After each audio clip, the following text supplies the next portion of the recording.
Chapter 933. Thump, thump, thump. The already broken wooden door, under the external force, made a rhythmic tremble, dust rustling down. After a long time, the sound of footsteps came from the courtyard. The footsteps were very slow, stopping and pausing, indicating that the owner of the footsteps was walking very slowly. After a long time, an old voice came from the other side of the door. "Who is it?" "It's me." A rough voice came from outside the door. "You are De Zhuang from the east side of the village?" "Yes, I am De Zhuang." Old Man Lu quickly opened the door. The sound of a wooden bolt being moved came from inside. The wooden door creaked open, and an old face peeked out from inside. Seeing the unfamiliar man outside the door, the old man was startled and blurted out, "You are not De Zhuang." A trace of panic appeared on his face, and he hurriedly closed the wooden door. The big man stretched out a hand and gently pushed against the wooden door, and the wooden door could no longer close. "Sir, this is not right." The big man looked at him, shook his head and said, "It's broad daylight right now, and there are so many people in the village. There are 3 people squatting under the tree opposite, and I can't do anything to you. Even if I'm not De Zhuang, you don't have to be so panicked. Aren't you exposing yourself here?" Seeming to realize the problem with the big man's words, the expression on the old man's face regained some calmness, and he asked, "Who are you, and why are you pretending to be De Zhuang?" The big man looked at him, smiled, and said, "Is young Duke Qin inside?" The old man's expression changed again, and he suddenly shook his head, and immediately said, "I don't know any young Duke Qin, and I don't know what you are talking about. If you don't leave, I'll call for help." "You've exposed yourself again." The big man looked at him and said helplessly, "Even if you don't know young Duke Qin, you can just tell me. Why are you acting so agitated? As if you're afraid that I know him. And you're closing the door and calling for help. Aren't you clearly telling me that young Duke Qin is inside?" After saying this, the old man's face was already pale and bloodless. The burly man sighed and said, "Although young Duke Qin is not a good person, he is still surnamed Qin. Even if he dies, he can't just casually die outside." Seeing the old man's face turn even paler and his body tremble uncontrollably, the large man was stunned for a moment and asked in disbelief, "He can't really be dead, right?" The old man's body trembled even more violently. A moment later, the burly man looked at the old man and said with a conflicted expression, "A dead one is fine too." Young Duke Qin of the Qin clan, who had fled to avoid punishment, had returned. However, he was carried back. When he was carried back, he had already lost all signs of life. According to the coroner's examination, the corpse's 4 limbs, no, all 5 limbs were broken. His entire body was covered in burns, and there were countless knife wounds all over his body. He was almost like a sieve. One could imagine the inhumane torture this little duke had suffered before he died. There was no way to solve this case. The body was found by a riverbank 10 li away from Jingdo. It had been soaked in the water for a long time, and had long changed beyond recognition. No clues could be found. If it were not for the jade pendant he had on him that proved his identity, the bailiffs of the Yamen would not have recognized him as young Duke Qin. The Qin family had just experienced a great change. Now they had to hold a funeral. Prime Minister Qin, the old sending off the black, could be said to be extremely tragic. When the people of Jingdo learned of this matter, they were also affected by this sorrowful atmosphere. Every household was decorated with lanterns and banquets. The atmosphere was very lively. The biggest wastrel in Jingdo would finally no longer harm people. The people no longer had to be on edge. Even some minor nobles dared to let their wives and concubines go out. Nothing could compare to this joyous event. In the Qin family, the servants wore plain mourning clothes. The 5th master of the Qin family supported Prime Minister Qin, and slowly walked into the mourning hall. After the 2 of them walked in, everyone in the mourning hall left one by one. Prime Minister Qin's expression was calm. There was no sadness or joy on his face. It was just that his originally straight back, after bending, could no longer straighten it. He supported Prime Minister Qin to sit down and said softly, "Father, your health is not good. Don't be too sad." Prime Minister Qin raised his head and looked at him. He asked, "Did you do it yourself?" Hearing this, Chin-hee's body stiffened. He quickly relaxed and shook his head. No. Prime Minister Chin refused Chin-hee's support and stood up from the chair. He slowly walked out of the morning hall and looked back. The eldest son of the Chin family was now lying in the coffin in the middle. He turned his head again. The once prosperous Chin family only had one son left of the 5 sons. The next generation was either affected by their fathers or brought back to their parents' home because they were too young. The Chin family now only had 2 people left. It could no longer be called a family. He wanted to look up at the sky and laugh, but he could only make a sound like a broken bellow. Haha, this old man's whole life, this whole life. Li Yi was reading a poem. It was a poem written by Mississippi Lu. He never knew that Mississippi Lu could actually write poems. She had only started reading for a short period of time. He was afraid that she could not even recognize all the words. This jump was really too big. The second young lady of the Lu clan stood beside him and asked, "Is his handwriting ugly?" Li Yi shook his head and said, "Not at all.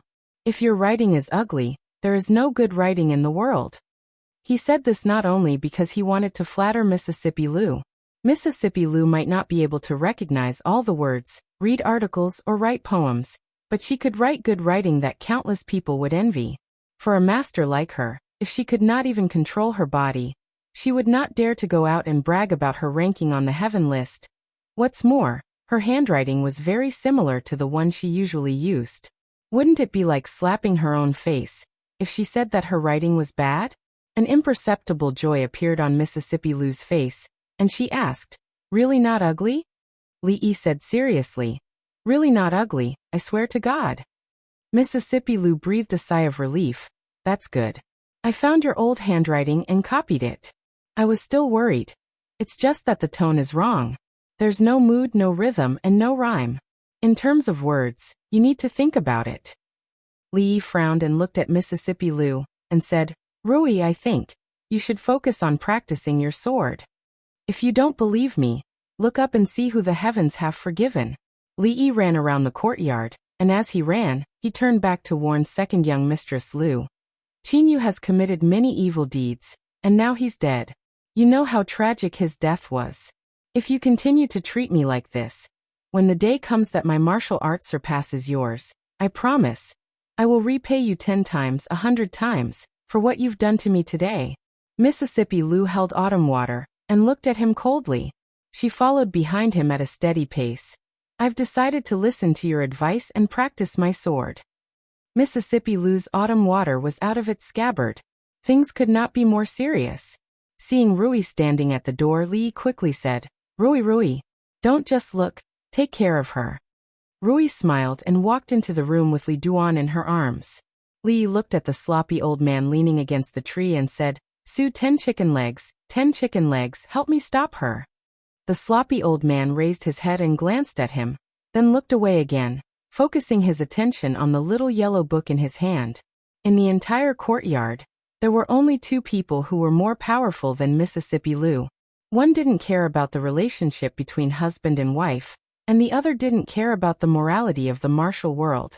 Mississippi Lu's butt would swell when her hands and feet landed on it, and when autumn water landed on it, her butt would be gone. Her butt was more important, and it was best to escape.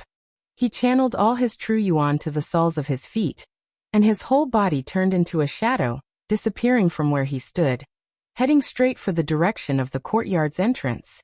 Bang! Unexpectedly, he bumped into a figure, and Li Yi staggered. He looked at the eldest princess who was standing at the door, clutching her chest, frowning slightly, and looking at him with dissatisfaction. His expression changed, and he asked with concern, "Are you all right? Where did you bump into? Does it hurt? Do you want me to massage it for you?" Chapter 934. Li Yi was surprised himself. It wasn't like he didn't know what he was capable of, so how could he have bumped into the eldest princess? With her martial arts and alertness, no matter how sudden it was or how fast he was, it was impossible for her to not be able to dodge in time. Unless she was really too absent-minded. So absent-minded that she didn't even notice that someone had bumped into her. He naturally knew how fast he was just now. Even he felt pain when he bumped into her. not to mention the delicate eldest princess. Therefore, the first thing he did was ask her where she had bumped into. Did it hurt? Did she need him to help rub it? However, what was with the 3 inexplicable chills he felt from the front, the back, and the door? Was there anything wrong with not running away after bumping into someone and showing proper concern? Compared to those people who ran away after the accident, her personality was many times more noble. Lee looked at the eldest princess and said in a concerned voice, "I'm sorry, I ran too fast just now. Are you all right?" "I'm fine." Emingzu covered her chest with one hand and shook her head, but her brows were still slightly knitted. No wonder it felt so soft just now. Lee realized where he had bumped into and he couldn't help feeling even more worried. After several months of hard work, the eldest princess' chest finally had a bit of improvement. It could even be said that it was just beginning to take shape. If it was knocked back by this, wouldn't he be committing a great sin? Wouldn't he be ruining this girl's life? Out of a man's sense of responsibility, he had to take responsibility for her to the end. When there were outsiders around, Mississippi Lou's personality was completely put away. She didn't want others to think that she was a violent woman, especially not Emingzu. She could read and write poems. She was also skilled in both literature and martial arts, not any worse than Emingzu. When she sat down at the table, the eldest princess put her hand down from her chest. When Lee looked at her carefully, he found that she was very different from before. Although her clothes were as neat as before, and her hair was not disheveled, her complexion was much more haggard than a few days ago. She seemed to be extremely exhausted, and this exhaustion was not shown on the outside, but on the inside. In the past, when she stood next to Second Miss Liu, the only thing that she could compare to Second Miss Liu was her luxurious temperament and her equally good looks. Now her temperament was gone and her beauty was gone. Although her haggard appearance gave her a different feeling, it was a beauty that only a few people like him could appreciate. Li was really worried this time and asked, "What's wrong? Why is your face so bad?" She was not like this even during the busiest times of the imperial court. Even if she had a few special days, she should not be so haggard. Li Mingzhu shook her head and said, "It's nothing. It should be because I haven't slept well these days." She casually picked up a piece of paper on the table and looked at it. She said, "Who wrote this poem? The words are okay, but the poem is a complete mess." Ignoring Li Yi's strenuous winking at her, she shook her head and continued, "The tone is wrong, the mood is completely absent, and even the rhythm is not understood." Li Yi rubbed his eyes and leaned back on the chair, covering his face with his hands. The eldest princess had received royal education since she was young. It could be said that she was skilled in both literature and martial arts. All in all, she should be the most outstanding woman in the entire Jing Kingdom, no, in the surrounding countries. In her opinion, Mississippi Lou's poem was no different from a child's play. However, the truth was one thing, and saying it was another. If this matter could be brought up, her chest wouldn't be hurting now. "We haven't sparred for a long time." Mississippi Lou picked up autumn water and said, "Let's spar." Okay. The two of them never refused each other's challenges. Perhaps the eldest princess, who was in a bad mood, also wanted to vent. She only spat out a word, stood up, and walked to the exclusive sparring field for the two of them in the inner court. Li Yi lay on the chair and looked at the blue sky. He didn't really want to watch the fight. Seeing her like this, the words Cui Qingming said in the imperial prison echoed in his ears again. Yes, although his surname was Li, it was not the Li of the royal family. Even if he was Emingzu, he could only be considered half a Li. No matter who the new emperor was, he or Emingzu would not be allowed to exist. This point he didn't need Cui Qingming's reminder. He had always been very clear. At first his thoughts were very straightforward. If there was no new emperor, these conflicts would not exist. However, the crux of the problem was Emingzu. She could participate in the affairs of the country, she could act as the representative of the court, and she could do anything the emperor could do. However, for her to truly sit on the throne, she still couldn't get over it. In the end, she couldn't get over the man lying in bed. Even if she didn't have any selfish motives and just wanted the country to become stronger and better, she couldn't change the fact that this was equivalent to treason. It was the same as treason against her own father. Even after he left, she couldn't do this with a clear conscience. This wasn't her fault. If she could really do this without any psychological pressure, she wouldn't be the Lee Emingzu he knew. She wouldn't be the Lee Emingzu he liked. "What are you thinking about, husband?" A soft voice came from behind him. Lee got up from the chair and walked over. He pulled Rui's hand and sat down on the stone bench beside him. He said, "Something troubling me." Rui looked at him and asked, "It's been so long. Haven't you made a decision yet?" Lee looked at her in surprise and shock. He asked, Decide what?" Rui smiled and said, "Although I don't know what my husband is hesitating about, this matter must be very important. Otherwise, my husband wouldn't have used more than 2 years, and still haven't made a decision." Rui didn't like to talk like Xiao Huan and chatter. She also wasn't like Mississippi Lu, who spoke like gold. She always saw everything and remembered it. Some of Li Yi's subtle emotional changes could be hidden from Xiao Huan and Rui, but it couldn't be hidden from her. Rui leaned on his shoulder and murmured, "Is it hard to decide?" It wasn't just the eldest princess who found it hard to decide. Even Li Yi himself had never truly made up his mind. He sighed and said, "One step is the sky, one step is the earth. It's very difficult." Rui held his hand tightly and said, "No matter what happens in the future, I and Rui will accompany you to the heavens and the earth." With her words, Li didn't have anything to hesitate about. Whether it was to the heavens or the earth, he would always have Rui by his side. Mississippi Lu, forget about it. She would only beat him until he cried. Whether to advance or retreat, he decided to let Emingzu make the choice. He gently kissed Rui's face, stood up and walked towards the inner courtyard. In fact, he didn't think highly of the eldest princess in this competition. One was diligent enough to challenge him every day to improve her strength, while the other was always burdened by court affairs and neglected her martial arts. One advancing and one retreating, the gap between them quickly became apparent. Sure enough, the sound of their previous competition was bang bang bang. But now it became bang bang bang. Li passed through a moon gate and saw that the eldest princess was pressed down by Mississippi Lu. He raised his hand and quickly fell down, hitting a certain perky part of her body. That was how the sound of bang bang bang came out.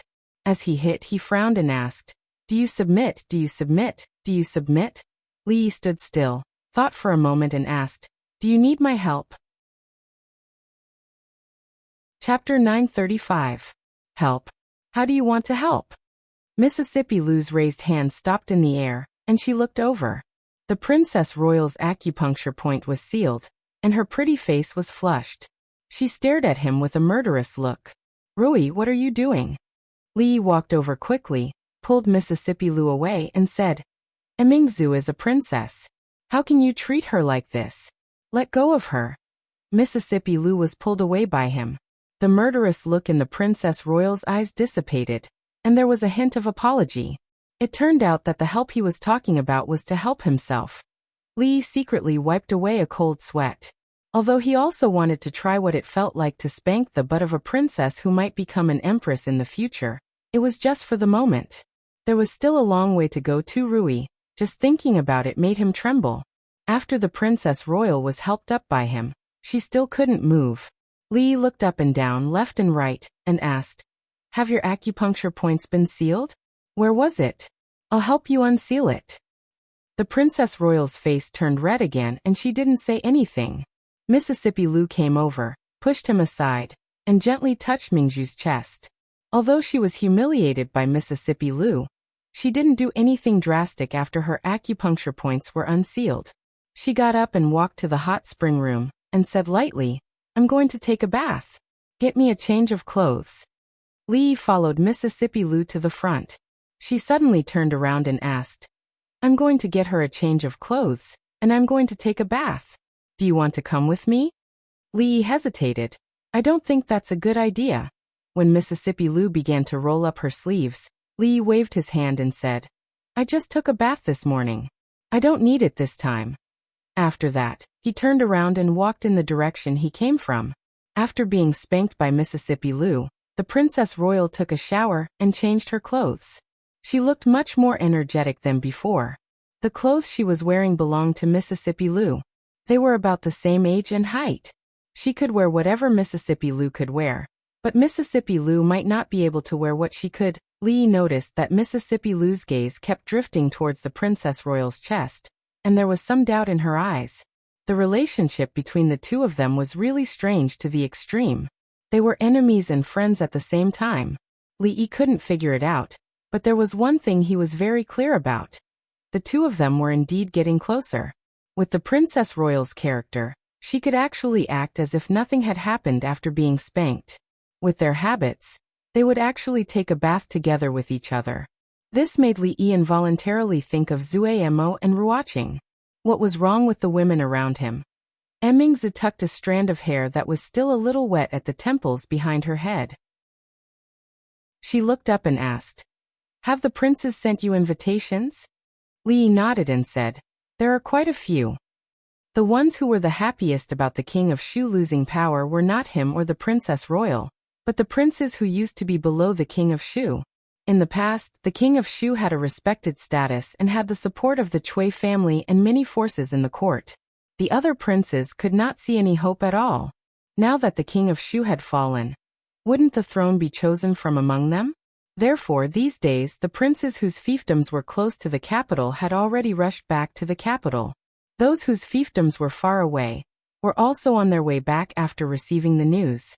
Naturally, returning to the capital was not just to watch the show. Returning to the capital was to win over the officials and nobles, strengthen oneself, and accumulate chips for the future struggle for power. In the past few days, Lee had already received several invitations to banquets. Of course, those invitations were now either lying at the bottom of the furnace or under the carriage. He was not the only one who made such a choice. Any official with status and some knowledge in the capital would not make a move to choose a side before the situation was clear. The struggle for the throne was not a game. If one chose the wrong side, it would not only implicate oneself in the future, perhaps one's family would also be implicated. The previous wave of people who had chosen a side in advance had already died. Not only did they have to think for the country, but they also had to think for themselves. Lee also had to think for himself. Think for Rui, think for Rui, think for Xiaohuan, think for Zemo, think for Ruoqing, think for many people. It was also a sin to be too outstanding. With the old emperor's protection, he had nothing to fear. Once the old emperor could not protect him, those so-called princes and princes, who called him brothers now, would after a while be righteous and raise the butcher's knife against their brothers. Emingzi knew him very well. After being together for so long, she knew better than him who was who and what people would do. If there was really a day when Emingzi faced him with a sword, then there would be nothing in this capital, this Jing kingdom, that was worth his nostalgia. Emingzi looked at him and said, "Burn it." "What?" Lee looked at her, and Mississippi Lou also looked at her. "Burn all those invitations," the eldest princess said in a low voice. The eldest princess said in a low voice. Then she looked up at him and said seriously, "I've decided." Mississippi Lou looked at her and asked, "What have you decided?" Lee didn't ask because he knew what she had decided. He was a little curious and a little surprised. This question was actually what he was going to ask her. Before he asked, she had already given the answer. He looked at her face and asked seriously, "Have you really decided?" Her expression was equally serious. "I have decided. No regrets. No regrets." Lee knew where the knot in her heart was. It was also the knot in his heart. If she couldn't get over it, she would never be able to make up her mind. That step was so difficult that the two of them had taken it for 2 years, but they still hadn't crossed it. What exactly happened that made her make such a decision in just a few days? Thoughts flew in his mind. After a moment he nodded, got up and said, "It's good that you have decided. I will send you back." Emingzi stood up and nodded. Mississippi Lou looked at them. She felt that although the three of them were sitting very close, she was so far away from them. She couldn't understand what they were saying, couldn't understand what they were doing. She felt that she was the outsider. Lee sent the eldest princess out the door before turning his head. He looked at her and said, "That day in the celestial prison, what Cui Qingming said, did you hear it all?" She didn't deny it, which meant she admitted it. Lee looked at her and sighed. He said, Actually, you don't have to be like this. I really don't care. In the past, it was always you who did it for me. She stopped walking and looked at him. Now, it's my turn to do it for you. The eldest princess, who had always walked the smart and capable path, suddenly began to be emotional. Li Yi was stunned and couldn't get used to it for a moment. That. Li Yi looked at her and thought for a moment. He said, even if you really want to do something, you have to tell me first.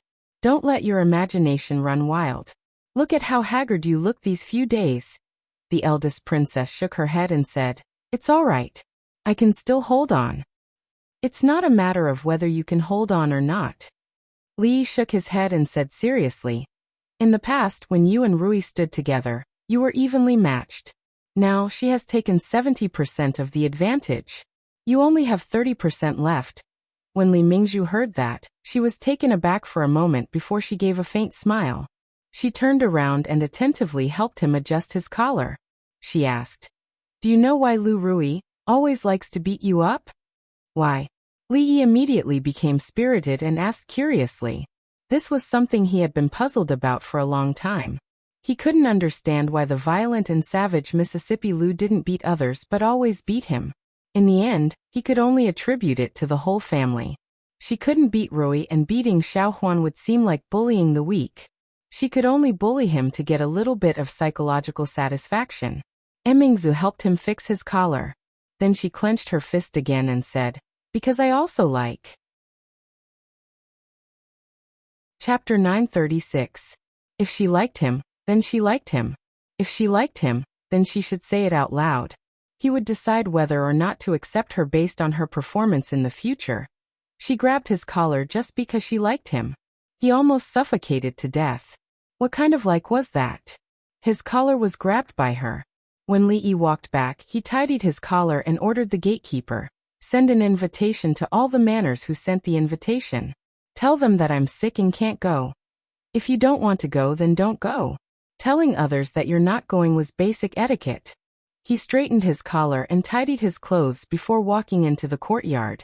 Otherwise, Mississippi Lu might think that he did something else when he sent Emingzi back. He didn't mind, but what about Her Royal Highness's reputation? To Li Yi's surprise, Mississippi Lu wasn't in the courtyard. Wasn't she curious about Mingzhu's decision just now? It wasn't Mississippi Lu's style to not ask if she didn't know, especially when it came to matters related to Emingzu. So he planned to tell her personally. When she asked, he didn't say anything. When she didn't ask, he took the initiative to run over. Li Yi thought for a while, and felt that his behavior was a little cheap. So be it. He was used to being cheap anyway. She didn't ask. If he still didn't explain, with her narrow-mindedness, he didn't know what she would think in her heart. Rui and he were telepathic. She had already guessed it. They didn't need to make it clear, and they didn't need to. Mississippi Lu was different. If he let her guess blindly, she could probably make up a wonderful New Year drama. He walked to the door of Mississippi Lu's room, knocked on the door and walked in. Many experiences and lessons showed that it was best not to enter a girl's room without knocking. It was not a good habit to not knock on the door. The frequency of accidentally seeing a girl bathing and changing her clothes was far too high. Even Li Yi suspected that he had some sort of lucky halo on him. It's not good to see indecent things. It's even worse if you don't take responsibility for what you see. Drunk Mo has already taken responsibility, and Ruoqing hasn't. Mississippi Lu, we're a family, so don't be so distant. Mississippi Lu was reading in the room. Li Yi walked over and sat down opposite her. He poured himself a cup of tea and asked tentatively, "Don't you have anything to ask me?" "No," Mississippi Lu replied without raising her head. Li Yi asked again, "Aren't you curious about Mingzhu's decision?" Mississippi Lu replied calmly without raising her head, "I'm not curious." Li Yi stood up, took the book away from her hand, and raised her head to make her look forward. Finally, he sat down opposite her and said, "You're not curious, but I want to say." Mississippi Lu finally stopped being arrogant and looked at him calmly. Li Yi sighed first, and a trace of sadness appeared on his face. He said, "His Majesty, I'm afraid he doesn't have many days left. You know, there's no hope for the King of Shu now. There's an undercurrent in the capital now. All the princes are returning to the capital with the excuse of visiting His Majesty, but they're secretly trying to fight for the throne. Mississippi Lou looked at him and asked, "Does this have anything to do with us?" "Why not?" Lee looked at her, knocked on the table and said, "You're the leader of the Lu League. You have so many martial arts masters, officials and nobles under your command. You can tie them up and beat them whenever you want. If you're angry, the entire capital will shake 3 times. Don't doubt that you have such power now." Mississippi Lou continued to listen to him. Only His Majesty can allow such a force to exist near the capital, because he knows that we won't use this force to do anything to harm the court. But now that the new emperor has changed, will he still trust us like the current His Majesty does? Moreover, you also know that in the current court, our family has already achieved a little bit of success. When the time comes, it will definitely attract the new emperor's suspicion. Maybe it will be used to establish power. Lee felt that he needed to explain the stakes in this matter to Mississippi Lou. She had already grown up, and she needed to learn about other things. Mississippi Lou nodded, then looked at him and asked, "What did she feed you just now? I even heard her say that she likes you." "There are some things you can't just listen to," Lee said with a headache.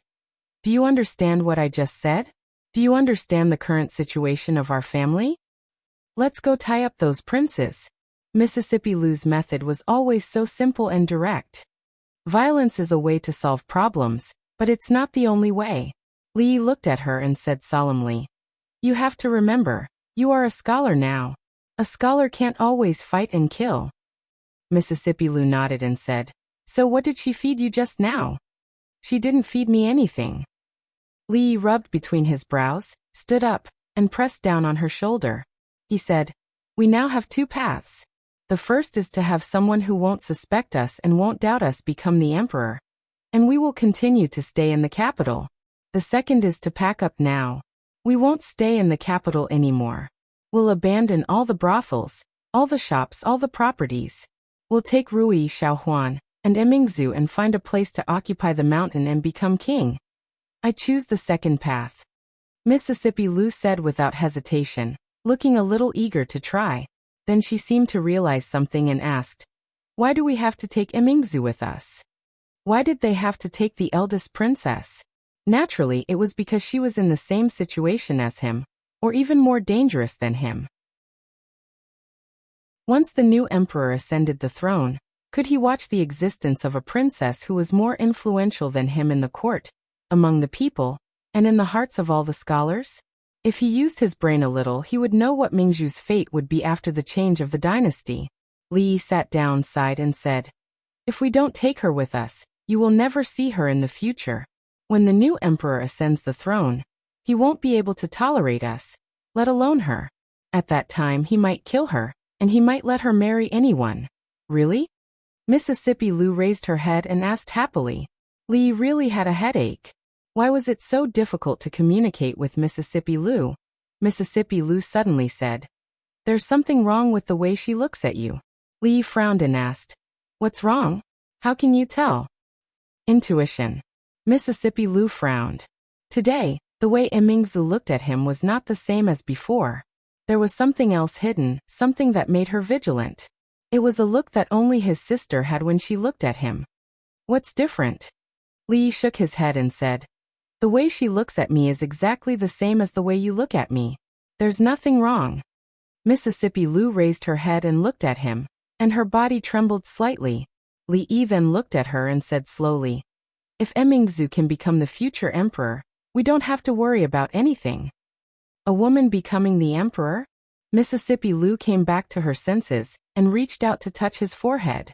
She shook her head and said, "You don't have a fever. You must be crazy. If a woman can be the leader of Wulin, why can't she be the emperor?" Li looked at her and said, "You are also a woman, you can't look down on women." Chapter 937. It seems that you are really crazy. After touching her forehead and checking her pulse, and ruling out the possibility of fever and qigong deviation, Mississippi Lou said with absolute certainty. She no longer cared about Mingzhu's gaze. She crossed her arms in front of her chest, looked at him and asked, "In the martial arts world, martial arts are respected, regardless of gender or age. The emperor is different. Since ancient times, has any woman ever been the emperor?" What she said was wrong. There were too many women who had been the emperor, too many to mention. Let's not talk about the distant ones, let's just talk about. Mississippi Lou's question was off topic. It was not the point they were talking about at all. Lee looked at her and asked, "There is a first time for everything. Before you, has there been a woman who has been the chief of Wulin?" Before Mississippi Lou, there had not even been a chief of Wulin, let alone a woman who had been the chief of Wulin. Why couldn't there be a female emperor? Emingzu is different from other princes and princesses. She has a very high prestige in the court. After the fall of the Chui family, all the civil and military officials in the court are very convinced of her. In the hearts of the people, in the eyes of the scholars, no one can compare to her. If she was a man, I'm afraid she would have been sitting on that throne long ago. This kind of unprecedented thing was suddenly brought up. Of course, it was hard to accept. Fortunately, under his subtle influence over the years, Mississippi Lou's ability to accept new things was very strong. Her eyes showed a look of understanding, which made Lee very happy. Mississippi Lou looked up at him and asked, "If Emingzu becomes the emperor, can't she get married?" Lee nodded. He had seen the emperor, but who had the ability to marry the emperor? Mississippi Lou asked again. "Then she can't build a harem?" "What are you thinking about? Emingzu isn't that kind of person." Lee knocked her head with his finger. After he realized it was Mississippi Lou in front of him, not Xiaohuan or Lolita. Half of his buttocks left the chair, ready to escape at any time. Surprisingly, Mississippi Lou didn't seem to care about his unreasonable behavior. She held Autumn water and said, "Okay, since you want to help her, then help her." Although Mississippi Lou was usually a little unruly and headstrong, she was still very reasonable at critical moments. Lee was very pleased. Then he thought of something and looked at her and asked, "Just now, you said that the way Emingzu looked at me was strange. What's wrong?" "Nothing." Mississippi Lou's tone was very unfriendly. She glared at him fiercely and turned around to return to her room. Being stared at for no reason, Lee felt a little wronged. But if she liked to stare at him, then so be it. Anyway, she looked pretty good when she stared at him. Seeing that there was only half a year left until the new year, the next few days would be very busy. The old generals had to go from house to house to get closer to each other. Otherwise, the next time they went to court, there would be no pillar to sleep on. Other important officials in the court also had to find opportunities to contact them. In addition, the royal family had lost face this time. They had to think of a way to regain some of the face they had lost to the king of Shu. Emingzu was the pride of the royal family, and also the most suitable candidate. The brothel had to come up with some new dramas and stories to praise her achievements. There was no need to exaggerate how good the princess royal was. The people had their own scale, changing the marriage law, opening a medical center, opening a school, managing the court. She was simply a role model for a good princess in the new era, a role model for future generations.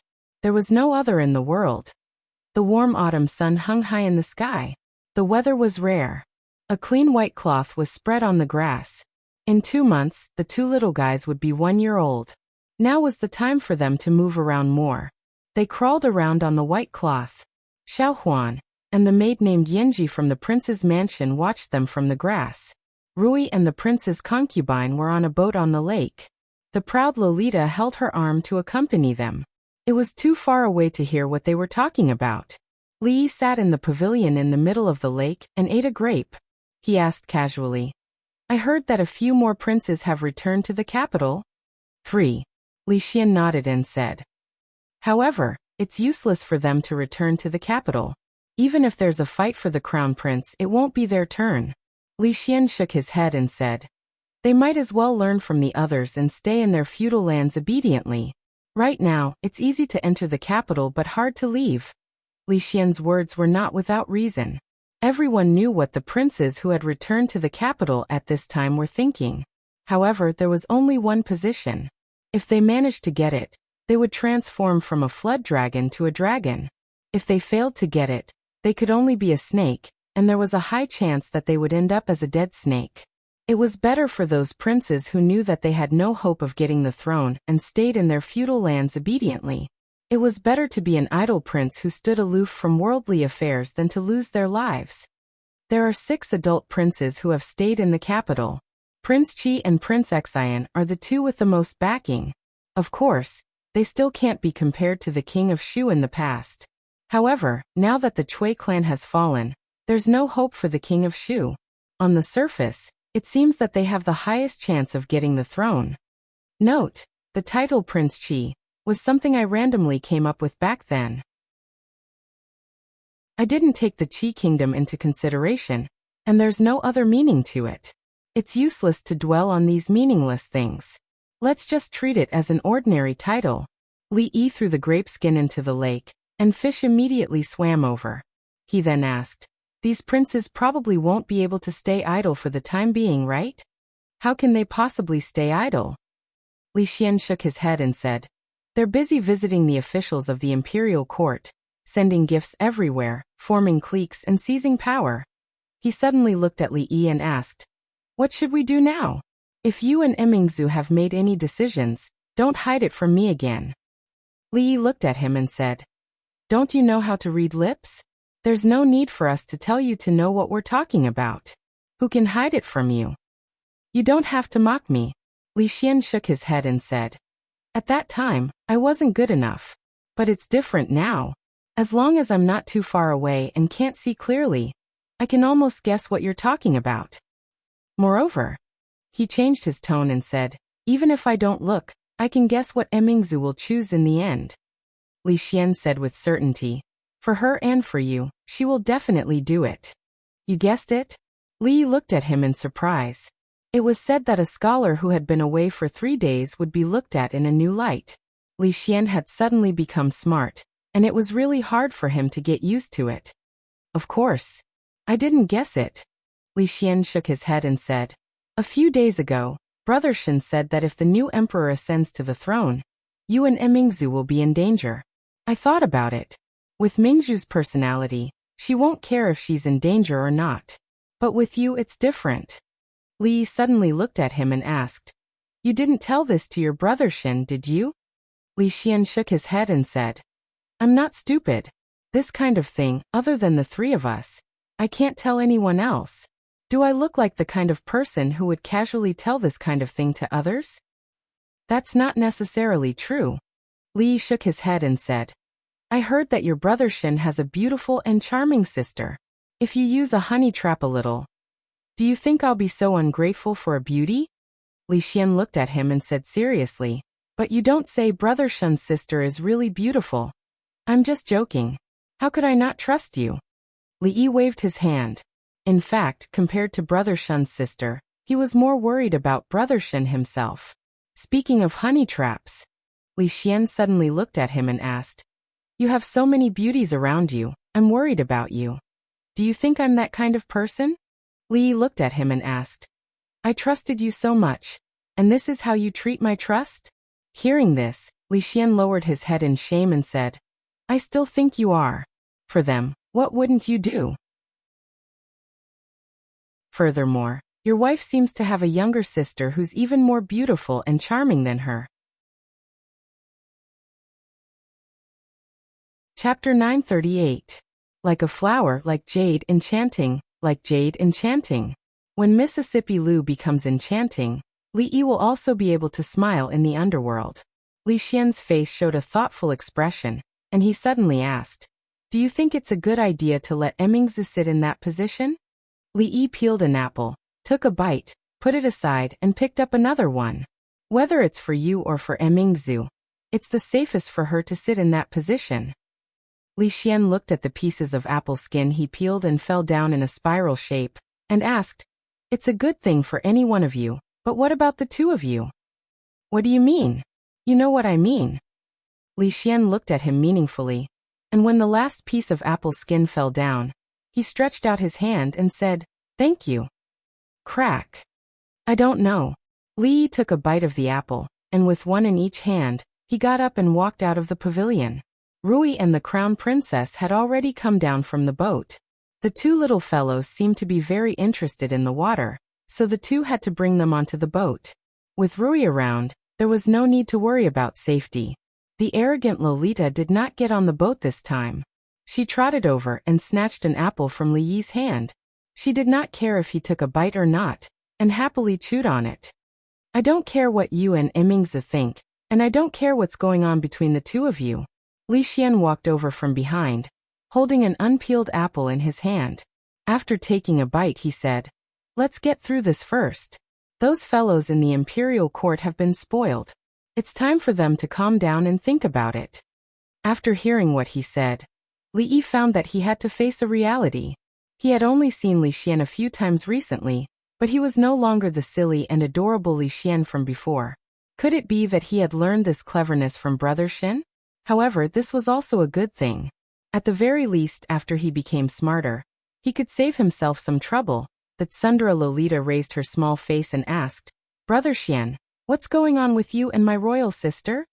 Li Yi patted her head and said, "He's talking nonsense. Don't listen to him." As she watched Li Yi's figure disappear into the distance, the Tsundere Lolita didn't follow him. She silently nibbled on an apple and muttered, "Sir, you're just brushing me off. Imperial Mother once said that if a man brushed you off and said no, then he really did." These days, the capital was in chaos, unprecedented chaos. A clan with 100 years of history like the Chui clan had suddenly fallen, so how to deal with the Chui clan was a huge problem. How should the officials and nobles that were implicated because of the Chui clan be dealt with? The crimes of the 30 or so families from before had almost been proven, but the implications were too great, so no one dared to make a rash judgment. The king of Shu had fled. Noble consort Chui's position as noble consort had been taken away, and she was still waiting to be dealt with in the cold palace. His Majesty was seriously ill, and the officials had yet to discuss a plan. Some of the envoys from the Qi kingdom had already left the capital. Such a major event had happened in the Jing kingdom. Presumably, the other countries would soon receive the news. When that time came, there would probably be a lot of trouble. The various reforms of the imperial court were still being carried out, and various yamen were constantly dealing with chores. Recently, there had been frequent handover of official positions, and it was difficult for the newly appointed officials to grasp the rules in a short period of time. Prime Minister Qin was sick and had already taken a leave of absence for more than a month. There was no one to preside over the reform, and it couldn't be reversed or stopped. Under such circumstances, the princes had entered the capital without being summoned. Although it was against the law, they were ostensibly visiting the emperor, and no one could use this reason to expel them. It would be fine if they behaved themselves in the capital, but these princes were each more anxious than the other. They kept on visiting the important officials in the imperial court, and it was obvious how desperate they were. Of course, the most important thing was that the eldest princess was also sick and hadn't attended court for 3 days. When Her Highness was around, although these things still existed, Her Highness would always be able to make proper arrangements for everything. Now that Her Highness was sick, the morning court session wasn't held, and the officials were without a leader. Chaos everywhere. During these few days, all the officials from the 3 provinces, 6 ministries, and 24 departments were looking forward to it. When Her Highness was around, they didn't feel anything. Now that Her Highness had taken a leave of absence, the entire imperial court seemed to be in a mess. In the Shangshu province, this new policy was proposed by Her Highness. Now that the implementation has met with obstacles, it needs to be resolved immediately. What should we do? Lord Dong, you've been with the princess for a long time. Please say something. Dong Wenyan shook his head and said, "My understanding of this is limited, and I don't dare to speak recklessly." Suddenly, someone slapped the table fiercely and said, "What is Prince Xian trying to do? The invitation has already been sent to the Shangshu province. Is he that impatient? These are all small matters. How should we deal with the Chui clan's matter? His Majesty and the princess haven't given us any information, so we can't make a rash decision." Prime Minister Qin. Prime Minister Qin hasn't been here for a long time. This can't go on. I wonder how Her Highness's condition is. When will she get better? It's not good for us to inquire about such matters. The complicated imperial court affairs caused countless officials to feel troubled, and the entire Shangshu province was in a state of chaos. This is the Shangshu province. What's with all the commotion? An elderly voice rang out from outside the door, and everyone's gazes quickly looked over. Prime Minister Qin. Prime Minister Qin, you're finally back. Quick, come in. Someone walked out quickly and helped Prime Minister Qin, who was holding onto a walking stick, into a chair. Prime Minister Qin tapped his walking stick heavily on the ground, and said with a disappointed expression, "All of you are the pillars of our Jing kingdom, the pillars of the imperial court. The entire country's future depends on all of you. The eldest princess has only been away for a few days. Look at all of you. Look at all of you. Do all of you still look like officials of the imperial court?" Hearing this, everyone lowered their heads in shame. Prime Minister Qin was right. They had already forgotten what it was like in the past. However, ever since the eldest princess took over the government, whenever they encountered any problems that they could not solve, they would just need to submit a report, and there would be a perfect solution very soon. They were already used to such a life, going to the yamen every day. There were no headaches, and when they were in a good mood, they would go home and change into casual clothes. They could even go to the brothels to listen to plays. It was naturally impossible for them to get used to returning to the days where they had a headache every day. Prime Minister Qin coughed a few times before standing up. He looked at everyone and asked, "Look at all of you now. If Her Highness no longer takes over the government in the future, are you all going to continue being like this?" Everyone looked even more ashamed. Prime Minister Qin was right. Her Highness was only acting for a while. When the new emperor succeeded the throne, she would naturally leave the imperial court. This was a fact that they had always ignored. After Prime Minister Qin's reminder, they finally realized something. Her Highness would eventually leave. After Her Highness left, who would inherit the position? One of those mediocre people who visited the ministers one by one in the capital? Without Her Highness, what kind of life would they have in the future? It was enough to think about the past few days. Of course, this was only an ideal situation. If there were no accidents, it would be much more difficult than it was now. It was easy to go from frugality to extravagance, but difficult to go from extravagance to frugality. They had already gotten used to the previous way. They could no longer easily turn back. Why did they have to turn back? This was a question worthy of everyone's consideration. Li Yi and Li Xian didn't need to think about it. After September, the weather would gradually become cold. It was better to sit down and eat a hot pot than to think about those messy things. Mississippi Lu and Princess Royal wanted to see who could cut the lamb thinner and taste better. Naturally, there needed to be a judge. Li Yi shook his head and said, "It's been too hot these days. I can't taste it in my mouth." If you can't taste it, just say that you can't taste it. Don't make excuses. Li Xian glanced at him and volunteered. He waved his hand. "I'm good at tasting dishes. I'll do it." Li Yi looked at him and decided to take back his evaluation of him a few days ago. Li Xian put the meat rolls they had cut into the pot. After tasting it, he already had an answer in his heart. He nodded and said, "I think." Mississippi Lu unsheathed autumn water and began to carefully wipe it. Princess Royal looked into the distance and cracked her knuckles. "I think." Li Xian blinked his eyes and began to sweat. He looked at Li Yi, who was quietly eating next to him.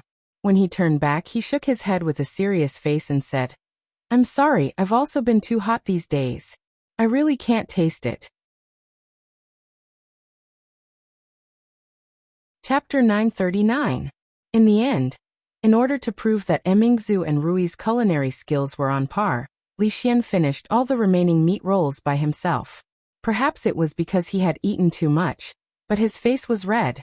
He looked at Li Yi with a resentful gaze. Young people had to grow up. In the past, he had been as innocent as Li Xian. Later on, he was taught by Mississippi Lu and the Princess Royal. He understood that at some junctures in life, it was better to give up than to make a choice. Li Xian rubbed his stomach and laid on the chair without any grace. He mumbled, "I was right? The officials in the court have long been spoiled by Emingzu. Without Emingzu, they wouldn't dare to do anything. Look at how chaotic the court is now. It had to be said that Li Xian's idea was not bad. Even Li Yi didn't think of it. There was a saying that went like this. There was once a wise empress who stood in front of the officials, but they didn't cherish her. When they lost her, it was too late for regrets. This was the most painful thing in the world. Although Her Highness's few days off were not enough for the courtiers to think about a certain aspect, it was enough for them to calm down and consider many things. This is a good idea. Li Yi nodded and gave him a thumbs up. He passed an apple to him and said, "Eat some fruits after a meal. It's good for your health." Li Xian's eyes widened. He covered his mouth and ran out. The word eat was not something he could even hear. Because he was too young, he ate too much until he vomited. This was his punishment for making promises so easily. After vomiting, Li Xian's complexion looked much better. However, he slumped into his chair, his bearing as a member of the royal family completely gone. The Princess Royal didn't stay in the palace for a few days. Naturally, the officials couldn't get any information. The strange thing was that she and Mississippi Lu were enemies, but they were always together. Except for sleeping, they spent most of their time together. Li Yi couldn't figure it out. Besides martial arts, what else did they have in common? They couldn't be exchanging experiences other than fighting, right? This made Li Yi a little worried. He looked back at Li Xian and asked, "Help me see what they are talking about." He was now very convinced by Li Xian's lip reading, and he finally discovered his greatest strength. Never underestimate a man with a gossipy heart, because you never know how much effort he would put into peep. I can see clearly only when I concentrate. Don't disturb me. Li Xian took out a small telescope from his sleeve and put it to his eyes. Emingzi said that your Rui is too violent. It's not good to always use force on you, and the places he hits are not elegant. Li Yi was deeply gratified. Her Royal Highness was a princess after all. She would love others. This was something that Mississippi Lu, who only advocated violence, would not understand. She also said that she found a secret skill in the palace's library a few days ago. It can make people feel unbearable pain when performing the skill. After the skill is performed, it will return to normal without leaving any trace. She suggested that Rui learn it. Li Yi suddenly remembered that he also had something to suggest to Rui. Right now, Emingzu was still the eldest princess. The two of them could often compare notes with each other. In the future, there would not be many opportunities like this. Rui wanted to seize the opportunity to humiliate her a few more times. After all, a tiger's but could not be touched, and an empress's but could not be spanked. If he did not take advantage of this opportunity, there would not be another one in the future. If she needed help, he could provide it for free. Ministry of Revenue. Minister of Revenue Qin Huan personally saw a person out of the yamen with a smile on his face. He said, "These days the Ministry of Revenue has been busy with the tax reform. If not for you, I would have a headache." Sung Shichen shook his head and said, "Lord Qin, you are exaggerating. As the Assistant Minister of the Ministry of Revenue, this is my duty." Although there was a difference in rank between the two, Sung Shichen was not only the Assistant Minister of the Ministry of Revenue, but also the Governor of the capital. He held two important positions. Qin Huan was very polite to him and said with a smile, "These days, Lord Sung, you must be very tired from running between the yamen and the Ministry of Revenue. Quickly go back and rest. Leave the rest of the Ministry of Revenue to someone else. Her Highness's condition has improved. I still have to go to the palace to report. Lord Qin, please see me off." Sung Shichen cupped his hands and turned to get into the carriage. Morning dew hall in the palace. After Sung Shichen finished reporting, he said, "Your Highness, there are already 7 princes who have returned to the capital without His Majesty's edict. The court has different opinions on this. May I ask how this matter should be handled?" Father has no objections on this matter. There is no need to discuss it further. Emingzu put down a memorial and looked down. She said, "Recently, all the yamens have been busy. It must be tiring for you to be busy with both the capital yamen and the Ministry of Revenue." Sung Shichen bowed and said, This is this official's duty." Emingzi nodded and said, "Although I am working for the court, It is not easy to arrange the affairs of the two manors so well. Reward me with 1,000 bolts of silk, and allow me 5 days of rest. This official is the capital governor, and the assistant minister of the Ministry of Revenue. This official should do his best for the court. This is my duty. Sung Shichen knelt on the ground and said, Your Highness has shown me gratitude. This official will also be forever loyal to Your Highness. Emingzu put down the memorial in her hand and looked at Sung Shichen. Pledging loyalty to the imperial court and pledging loyalty to her were two different concepts. Sung Shichen had been an official for many years and held a high position. He could not understand the difference between these two sentences. After a while, she sat down again and nodded. Rise. The capital governor was an official in charge of the capital and the Hebei region. He was only a fourth-rank official. In the court, there were many officials who were higher than him. However, in terms of status, the capital governor was no less than the 6 ministers and the chief officials of the 3 provinces. The former capital governor, Dong Wenyun, had already become the mainstay of the Shangshu province. The 2 prime ministers had also held this position before. Generally speaking, this position was just a transitional one. Once they got through it, they would immediately become a true high-ranking official of the court. The current capital governor, Sung Shichen, was originally an official in the King of Shu's faction. Later, he caught the eye of Her Highness and was promoted to his current position. He played an important role in a major case at the beginning of the year, and received unanimous praise from the people of the capital. A few days ago, the officials in the King of Shu's faction were implicated. There were not many families like the Tsung family that survived. The capital governor's residence. A middle-aged official stroked the beard on his chin and shook his head. Everyone in the imperial court is extremely busy now.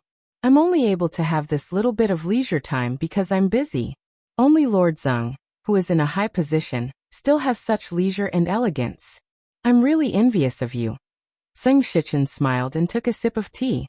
He unhurriedly put down a chess piece and said, What Lord Su said is not reasonable. 2 days ago, I was just as busy as my colleagues in the court. If it weren't for Her Royal Highness, who allowed me 5 days of rest, how would I have the time to drink tea and play chess now? The official surnamed Su smiled. Her Highness values Lord Tseng very much. Perhaps in the future, she will have to rely on Lord Tseng. Just as he finished speaking, a servant of the Tseng family knocked on the door and entered, handing an invitation to Sung Shichen. Sung Shichen glanced at it and threw it to the side. He sighed and shook his head slightly. The official surnamed Su was surprised. Lord Tseng, why are you sighing? Prince Xian sent an invitation, inviting me to a banquet tonight. So that's how it is. Lord Su put down his chess piece, shook his head and said, I have received several similar invitations in recent days. These princes are still too anxious. The topic had already changed. Sung Shichen casually asked, In Lord Su's opinion, which of His Majesty's princes is the most virtuous and has the most hope of inheriting the throne? His Majesty is so wise, but none of the princes have learned a single bit of His Majesty's ability. The official surnamed Su shook his head and said, The Prince of Shu, Prince of Xian, Prince of Qi. These princes are all mediocre. In terms of virtue, just look at the news from their fiefs. Not to mention a hair on the eldest princess's head. Even the heir of the Prince of Ning is better than all of them combined. In fact, they can't even compare to a child of Prince Jean. The eldest princess has the talent to rule the world, but unfortunately, she is a woman. Sung Shichen sighed and said, If Prince Xian or Prince Qi were to inherit the throne, I really can't imagine what the world would become in the end. Seemingly affected by his words, the official surnamed Su also revealed a vexed expression. To tell you the truth, Lord Tseng, the eldest princess is unwell this time. I and several colleagues have also thought about this problem. Her Highness and many officials have put in a lot of effort to achieve this. Is it going to be ruined in the hands of others in the future? Sung Shichen revealed a helpless expression. But the eldest princess is only acting in power, and will soon leave the court. It's impossible for her to always. Who said it's impossible? The official surnamed Su raised his head and looked at him. The princes are mediocre, but there is still Prince Jean. In terms of identity, status, and ability, who among the princes can compare to Prince Jean? It's just that Prince Jean is young and can't take on great responsibilities. But before Prince Jean comes of age, the eldest princess can act in power. Isn't that the best of both worlds? Sung Shichen looked at him and said in a low voice, Lord Su, be careful with your words. Chapter 940. Sung Shichen looked at him and said with a frown, Lord Su, you know, other than His Majesty, it's not appropriate for us to talk about this. The appointment of the crown prince had always been the emperor's family affairs. As foreign officials, they shouldn't say much. However, at this moment, Lord Su was obviously exposed. He waved his hand and said, Lord Sung, I'm not afraid to let you know that this is not only my intention, but also the intention of many of my colleagues. If the throne is really inherited by one of Prince Xian or Prince Qi, then all the hard work we've put in over the years, everything Her Highness has done for the Jing Kingdom, and all the achievements we've made so far, will be for naught? Sung Shichen looked up at him and asked, Are there other officials in the imperial court who think so too? Although Prince Jean is young, he's extremely intelligent. Now in the school of mathematics, he's almost independent. He's only 12 years old and is still immature, but in a few years he'll be able to support the country. Lord Su didn't directly answer Sung Shichen's question and continued, Before that, it's most suitable for the eldest princess to continue to govern. Her Highness is deeply trusted by the officials, and has won the hearts of the people. She's loved by all the officials in the world. If it's just the regent, I believe no one will object. Sung Shichen revealed a thoughtful expression. What Lord Su said makes some sense. Let me think about it. Lord Sung, please consider this matter as soon as possible. I also need to contact a few colleagues and discuss it with other colleagues in the imperial court. Before the game was over, Lord Su took a sip of tea, stood up, and cupped his hands saying, I'll take my leave today. Sung Shichen stood up to send him off. Take care, Lord Su. Lord Su was deep in thought. When he walked out of the capital governor's residence, he suddenly stopped in his tracks. There seemed to be something wrong. He came here today only to drink a cup of tea and play chess. Why would he discuss the appointment of the crown prince? Why would he reveal this immature idea in his heart? He thought about it carefully and finally understood. He had wanted to drink tea and play chess. He could only blame Prince Xian's post. If it wasn't because of that sudden post, he would still be locked in a battle with Lord Zheng on the chessboard. However, since this topic had been brought up, he couldn't avoid it anymore. Although today was an accident, this matter was indeed imminent. Thinking of this, he couldn't help but quicken his pace. Li Han was indeed a good kid, especially in the past 2 years. He had grown extremely quickly. In just 2 to 3 years, he had grown from a naughty kid who used to pee in his pants to a man who was feared by the students of the Mathematics Academy. The reason why they were terrified was because he was not only Prince Jean, but also the vice dean and the director of political education. In the absence of the dean, he was the dean of the college. He was in charge of all affairs including student rewards and punishments. In terms of status and identity, no one in the academy could compare to him. In terms of knowledge, he was the most outstanding. In addition, he liked to use the method of frog jumping to punish students. It had become a shadow in the hearts of the students of the mathematics faculty that could not be erased. Of course, in front of outsiders, no matter how tough he appeared, he could not hide the fact that he was only 12 years old. The Tsundere Lolita, who was almost 15 years old, was his nemesis. Li Han was instructed to put on the chicken wings while she ran excitedly to Li Xian's side, wanting him to show her the technique of knowing what people were talking about without listening to them. Brother Xian, help me take a look. What is Li Han muttering softly over there? Li Xian turned his head to take a look. After a moment he turned back and said, He said that royal sister Shanning is the laziest and only knows how to eat. She let him do all the dirty and tiring work. Such a lazy girl, no one will want her in the future. The Tsundere Lolita ran over angrily and twisted Li Han's ear. The latter had a horrified expression and said with a trembling voice, Royal sister, how did you know? Great, you actually dared to secretly scold me. That Sundara Lolita actually said that no one would want her in the future. That Sundara Lolita turned her head to look in a certain direction. When she saw Li Yi sitting together with the eldest princess, she exerted even more force. Li Yi looked at Li Han, who was being chased by Shanning, and turned his head to ask Emingzu, "What do you think of Prince Jean?" "Li Han is a good child." Emingzu nodded and said, "Although he is young, he is the one who can endure hardships the most out of all the princes. These few years he has been put in the arithmetic academy to train, and he has grown a lot. He has already left the other princes of his age far behind." Li Yi nodded and said, "In the past he was a little mischievous. These 2 years he has finally calmed down. I don't know what will happen in the future, but at least for now, his nature is still very pure." The king of Shu had lost power, and the old emperor was seriously ill. Many princes couldn't wait to enter the capital, and they couldn't wait to start the fight for the throne. Their efforts didn't go to waste. After the prince's invitations and visits, the officials and nobles in the capital finally had some changes in the direction of the court. These days, the voices calling for Prince Jean Li Han to succeed the throne were very loud. After all, apart from his young age, Prince Jean was much better than those princes in some aspects. When he was 10 years old, he had single-handedly crushed the conspiracy of the Qi Kingdom's diplomatic mission and saved the face of the Jing Kingdom. These few years, he had devoted himself to the study of mathematics, and it was unknown how many difficult problems he had solved for the court, and who knew how many mathematical talents he had trained for the court.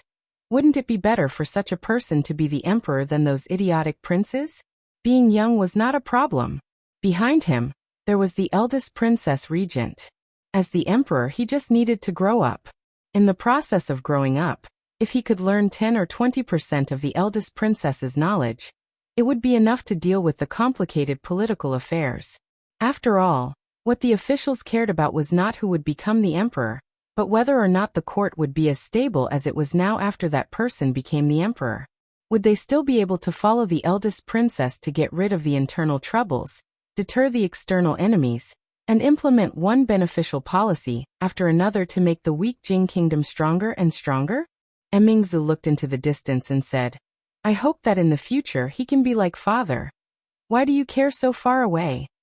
Li Yi glanced at her and said, "Anyway, in a few years." Emingzu tilted her head to look at him and asked, "What about in a few years?" Li Yi looked away and shook his head. "Let's talk about it in a few years." In a pavilion far away from them, Changde helped Emperor Jing to sit down slowly and stood quietly at the side. Prince Ning slowly walked over and helped him tidy up the fur coat on his shoulders and sat beside him. Emperor Jing tilted his head and looked into the distance. "These days, there seems to be some other voices in the court?" Prince Ning nodded and said, "A few days ago, there were suddenly more voices in the court calling for Prince Jean to succeed the throne, and for Emingzu to become the regent." Emperor Jing looked forward and murmured, "I did not expect that there would be a day when this country could not do without Emingzu. She has suffered." Prince Ning looked up into the distance and shook his head. "Although she is a woman as a member of the royal family, this is what she should do." After he finished speaking, he looked at Emperor Jing and asked, "Imperial brother still hasn't announced it. Are you waiting for next year's court meeting? What do you think His Majesty and Prince Ning are talking about?" Li Yi looked at the pavilion in the distance, then looked at Li Xian and asked, "Why don't you take a look? Maybe Imperial Uncle and Imperial Father are talking about something important. This is not good, right?" Li Xian shook his head and took out the binoculars from his arms. "What court meeting?" Li Xian frowned and waved his hand. "Don't talk and don't move. Otherwise, I won't be able to see it." When Li Xian was concentrating, he needed to isolate himself from the outside world. Li Yi simply held his breath. Mingzhu's lips moved as if she wanted to say something, but in the end, she shook her head and let them be. "This is Xian Er's responsibility." Li Xian looked in that direction attentively and murmured, "What my responsibility? What responsibility do I have? If Emingzu is a man?" Li Xian couldn't help laughing. He reached out and patted Li Yi. "If Emingzu is a man, you will die of anger. In order to protect him, you kept him by your side with Emingzu.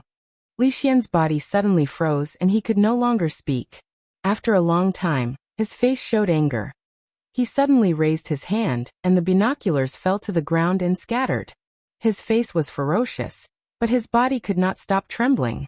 He pointed in a certain direction and scolded. "What kind of lousy lip reading is this? How dare he use this kind of thing to deceive me? I will kill him when I return."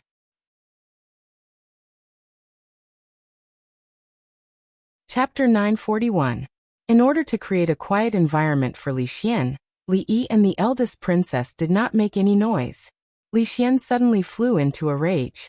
After he smashed the telescope in his hand, the atmosphere became even quieter.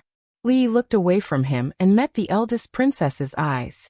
There seemed to be 1,000 words in his heart, but when the words reached his mouth, he could only open his mouth. Emingzu was the same as him. Because of some news, her state of mind was disturbed, and her eyes lost focus. Some things existed in the heart. Originally, they were just doubts, like a veil in the fog, hazy and unclear, until the wind blew and blew everything away, revealing the naked truth. The doubts in the heart could all be connected. One was the ruler of a country, and the other was the mistress of the harem. Why did they hide it from the officials and secretly leave the capital to come to Qing, and prefecture hundreds of miles away? They almost lost their lives there. The old emperor was also very good to Li Xian. He was so good that it was beyond the limit. Almost all of his requests were granted. He was so good that he treated him better than his own son. The empress treasured the crown princess even more. She often brought her to the palace. She was no less than her own daughter Emingzu. On the contrary, Princess Ning frequently entered the palace as soon as she arrived in the capital. Almost everything she did, she would ask for Mingzhu's company. The Wang family abandoned the most powerful king of Shu and married their daughter to Li Xian. They were not at all worried about the revenge of the king of Shu after he ascended to the throne. This was not stupid. They were choosing sides. Li Yi finally understood where the master of the Wang family's eternal confidence came from. As wise and far-sighted as the old emperor, how could he not know the importance of choosing a successor to the country? But no matter how dangerous the situation was, he avoided this issue, because there was nothing to talk about. He already had a candidate in mind, but before that, he had to help him clear up the internal and external troubles of the Jing kingdom. Until now, the Cui family had fallen, the king of Shu had escaped, the capital had been bathed in blood, and the enemies did not dare to act rashly under the threat of Tian Fa. Most importantly, Emingzu and Li Xian's birthdays were on the same day. Princess Ning and the Empress happened to be in the same summer palace when they gave birth. After that, they lived in the same place for many days. Li didn't know if their birthdays were on the same day, but he knew that he was extremely stupid. There were so many coincidences, so many obvious clues, but he had never thought in that direction. When he found out the truth, he couldn't even say a word. The old emperor and the empress were worried that Li Xian would be like the previous two princes who had died young, and would be persecuted by evil people, so they swapped him with Prince Ning's daughter. Li Xian went to Qing and Fu, and Emingzi stayed in the capital. Who would care about a princess and think that she could threaten their throne? Of course, reality proved that they were wrong. Even if the empress gave birth to a princess, she could still threaten the throne they wanted. And the reason for all of this was because of everything Li Xian and Emingzu had done these few years. Of course, Li Xian's good idea had changed the situation in the court, allowing the thing that had been hidden under the water to surface. And this was also the most laughable, or rather ironic. He personally handed over the throne that belonged to him to Emingzu. His eagerness were even more than Emingzu himself. Li Xian stepped on the telescope that had already been broken into pieces. Then he turned his head and looked at Li Yi and Emingzu with a pale face. He murmured, "Save me." The eldest princess raised her head to look at him. A smile suddenly appeared on her face. Like a taut string suddenly relaxing, her entire person relaxed in this instant. She said, "Actually, this is the best ending." Li patted his shoulder and sighed. "Good luck, we all think highly of you." "No, you can't do this to me." We agreed. Li Xian's body trembled. His expression was terrified, and his voice was slightly hysterical. "I'll go back first." Emingzu said softly. She turned around and walked in the direction she came from. Li Yi didn't know what to say to her. At this time, it was not only that matter that was involved, but also her life experience. In an instant, her father was not her father, and her mother was not her mother. For the past 20 years she had been kept in the dark. No matter how strong she was, she needed time to accept it. I'll go back too. Li Yi shook his head. With such a huge gap, not only Emingzi needed time, but at this time, all three of them needed time. Li Xian shook his head violently and murmured, "You can't do this, you can't do this." Li Yi really couldn't think of any words to comfort him. After looking at him apologetically, he turned around and left. The proud Lolita ran over from a distance. She raised a roasted black chicken wing to Li Yi and said, "Sir, the chicken wing is ready. I roasted it for you myself. Try it." Li Yi took the chicken wing and took a bite. He knew that she not only forgot to add seasoning, but also did not roast it well enough. The outside was already black, and the inside was still a little raw. The proud Lolita asked expectantly, "How does it taste?" Li Yi finished the chicken wing in 2 or 3 bites, wiped his fingers and nodded. "It's delicious." "Then I'll roast it for you, sir." The nervous expression on the proud Lolita's face disappeared. Finally, joy appeared on her face, and she ran quickly to the grill. Li Yi stopped her, shook his head, and said, "Sir has something to do. I'll go back first." "Oh," the proud Lolita responded with some disappointment. Then she raised her head, smiled, and said, "It's okay. Sir's business is more important. If you like it, I'll roast it for you next time." Li Yi smiled at her, turned around and left. After a while, the proud Lolita put her hands on her hips and looked down at Li Han, who was squatting on the ground. She asked, "How is it? Is it delicious?" Li Han said with a bitter face, "I'm not eating it. The outside is burnt, and the inside is not cooked. I forgot to add seasoning. It's not delicious. I'll have diarrhea if I eat it." "Nonsense." The proud Lolita looked at him with shame and anger, and said, "I roasted it like this just now. Sir said it was delicious and he ate it all." Li Han's face became even more bitter. He looked at her and said, "That's because Sir likes you. No matter how bad your roasted food is, even if you gave Sir a raw one, he would still say it was delicious." The anger on the proud Lolita's face immediately turned into shyness. She pinched the corner of her clothes and said to herself, "Really? Mother seemed to say the same thing. Really, really?" Li Han raised his hand and said, "I swear among everyone apart from Yong Ning, you're the one that Sir likes the most." When he saw his royal sister frown, he immediately changed his words and said, "No, Sir likes you and Yong Ning the most. He likes both of you the most." After a long while, Li Han sat on the ground and let out a long sigh of relief as he watched his royal sister, Shaning, run away shyly. The chicken wing she roasted was really terrible. This was the worst chicken wing he had ever eaten. How could Sir lie like this? He even ate it all. Wasn't he afraid of diarrhea? Of course, he could only say these words in his heart this time. He didn't dare to whisper them out loud. "Little Han." A voice suddenly came from behind him. Li Han jumped up from the ground in fright. He only relaxed when he saw who it was. He asked, "Brother Xian, why are you looking for me?" An extremely kind smile appeared on Li Xian's face as he said, "Come here. Brother Xian has something to tell you." Although Brother Xian's smile was very kind, as if he had some great news to tell him, Li Han felt a chill run down his spine. He felt his hair stand on end, as if a great disaster was about to befall him. Sir had said that when you faced an unknown problem that you couldn't handle, you should rely on your intuition. Li Han's first instinct was to run. Thus he really ran. He was extremely fast and didn't even look back. It was as if there was a monster chasing after him. Li Xian smiled as he looked at the rapidly fleeing figure. He extended his hand and murmured, "No matter how fast the little monkey runs, he won't be able to escape from the palm of the Buddha." Chapter 942. No matter how powerful Sun Wukong was, he couldn't escape from the palm of the Buddha. In the end, Li Han was still captured. After being forced to sit down at the table, he became much more well-behaved. He lowered his head and asked dispiritedly, Brother Xian, why are you looking for me? Since ancient times, speaking was an art. If it wasn't necessary, very few people would go straight to the point. This was a very impolite behavior. After all, he couldn't just wait until Li Han had settled down and ask him if he wanted to be the emperor. I have a throne for you. Do you want to consider it? The first step should be to be polite and get closer to him. Li Xian handed over a chicken wing that he had just roasted and asked, Xiao Han, how are things at the Mathematics Institute recently? Are you busy? Are the professors at the Imperial College safe and sound? I heard that you often go to the Women's Institute recently. Do you have a girl you like? Don't be shy, just say it. Brother Xian was like you back then.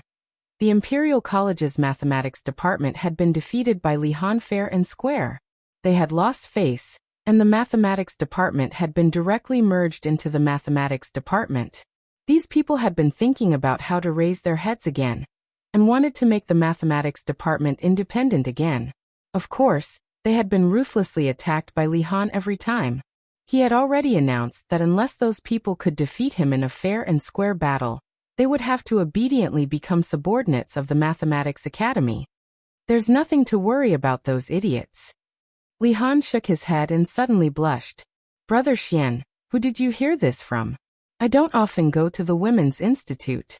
It's just a bunch of troublesome girls, what's there to go?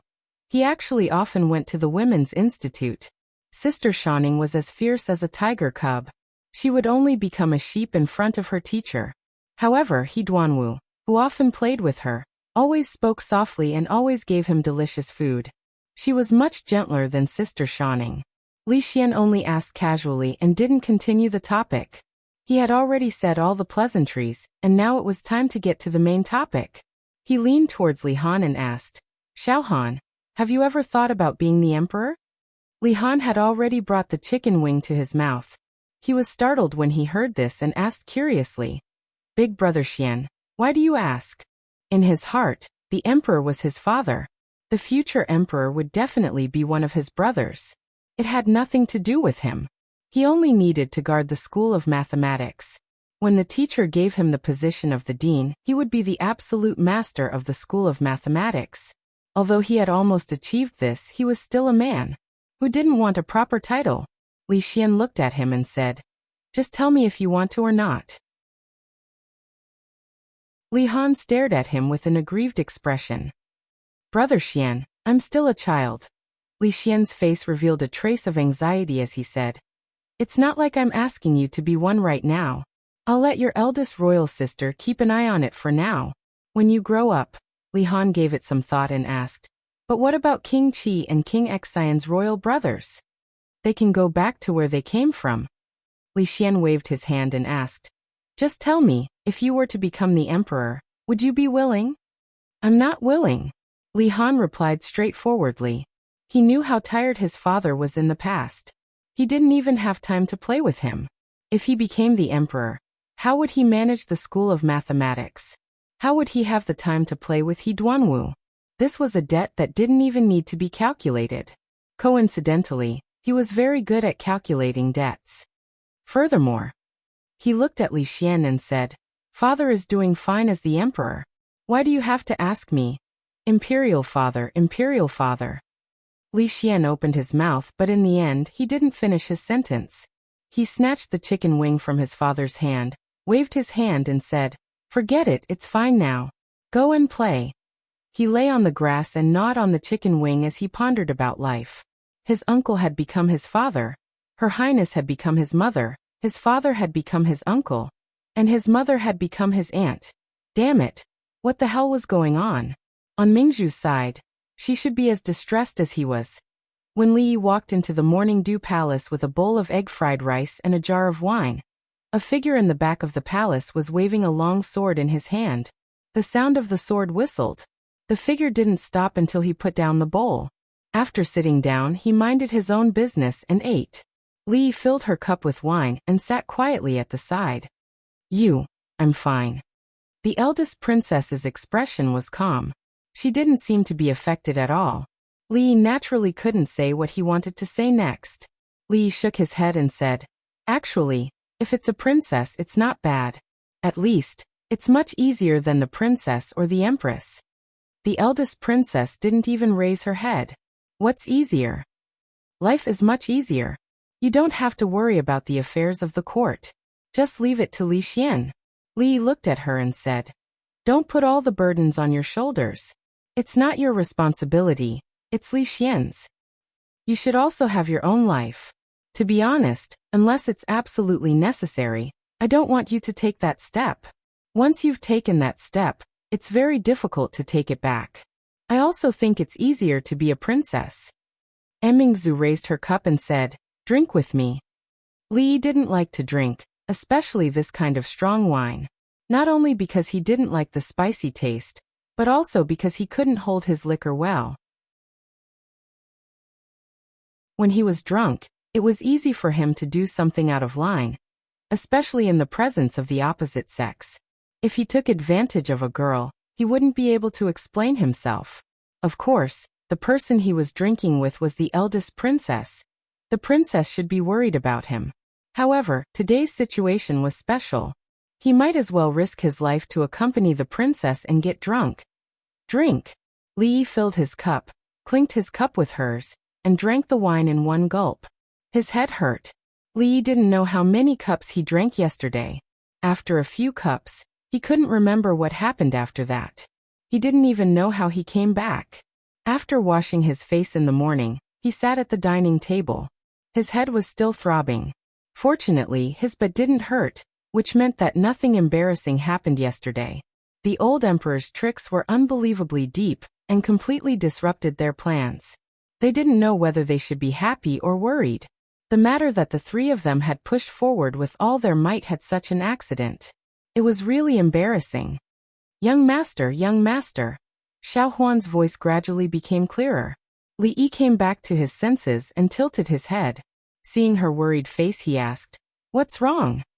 "Young master, what's wrong?" The young maidservant's big eyes were full of worry. Li Yi shook his head. "Nothing. But the piece of rib in your hand is the one that second miss just ate." Li Yi looked down. No wonder he didn't eat any meat after eating for so long. He thought that the cook had skimped on the ingredients, but it turned out that Mississippi Lu had secretly eaten it. He picked up another piece. Rui put down her chopsticks and looked at him worriedly. "Husband, this piece is the one that The rib that she had eaten was on the table. Why did she have to find an empty plate to put it on? Wasn't that a waste of a plate? The detergent was free." Li finally found an uneaten rib. Just as he brought it to his mouth, he saw Xiao Huan looking at him curiously. "Young master, do you really not remember what happened yesterday?"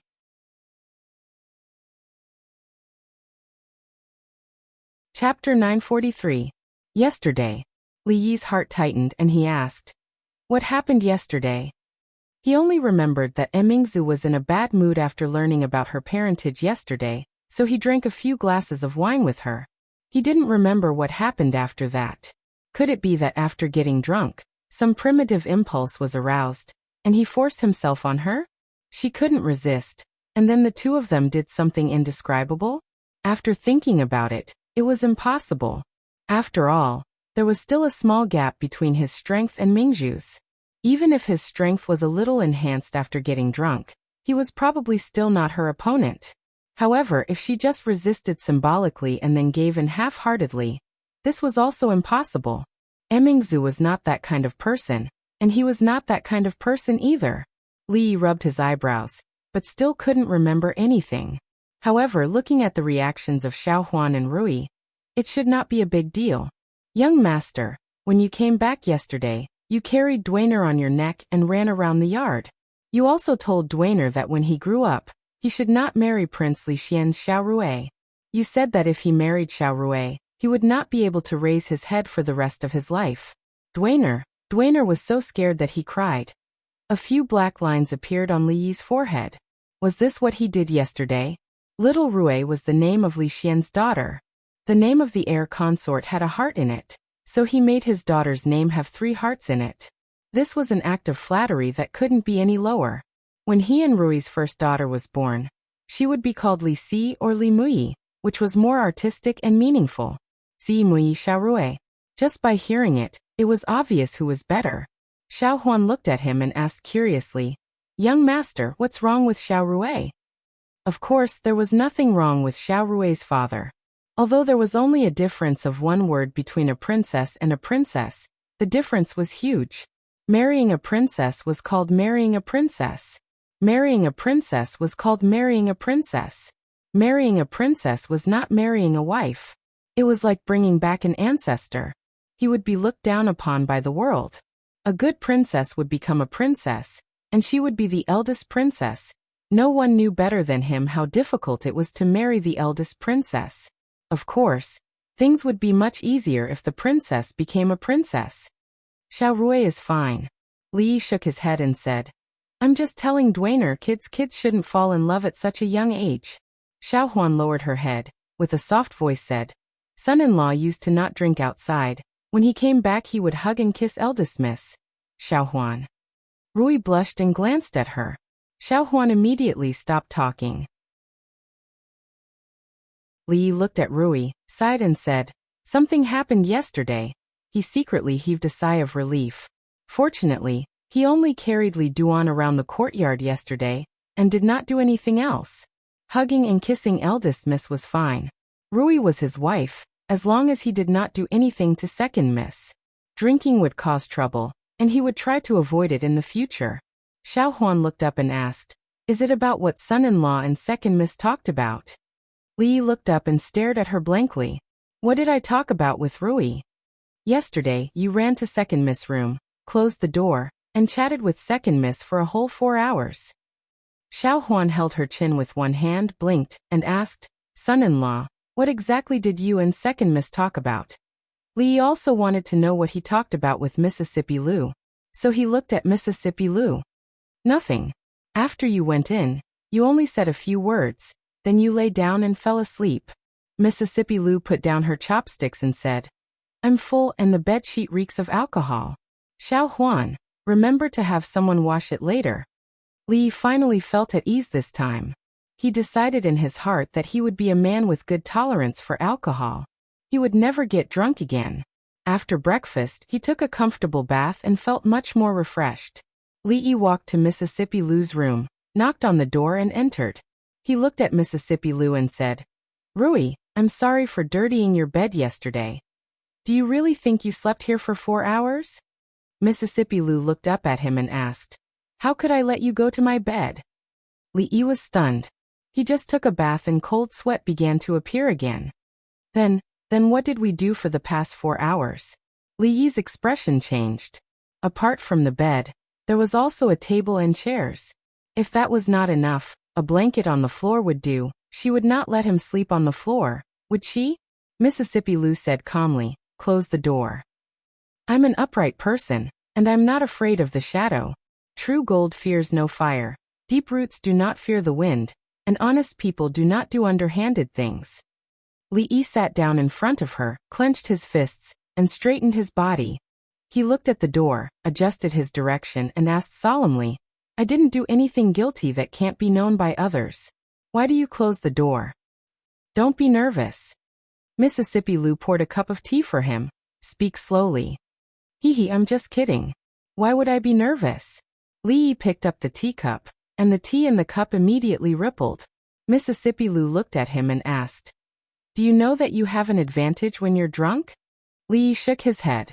How would he know what happened when he was drunk? "You won't lie when you're drunk, and you talk a lot." Mississippi Lu's lips curved and she said, "What do you ask and what do you say?" Even if you don't ask, you still say it without hesitation. Suddenly, there was a chilly wind in the room. Li took a sip of tea to rehydrate himself. "What did I say?" Mississippi Lu looked at him and asked, "Li Emingzu can't be the empress anymore?" There was no need to hide this from Mississippi Lu, so Li nodded and said, "It's unlikely. If she was the Princess Royal, with the current situation and all obstacles removed, the probability of her ascension to the throne was more than 50%. Of course, if she was only an assistant, the success rate was close to 100%. But now her status was that of a princess, and it was not legitimate. Once her identity was announced, no matter how high the courtiers' expectations of her were, No matter how much they relied on her, they would not allow a princess to sit on the throne. In fact, thinking about it carefully, this was really the best ending. All the dirty and tiring work was left to Li Xian to do. And Emingzu did not sit on the throne, and there would be a lot less trouble in the future. This should be something to be happy about.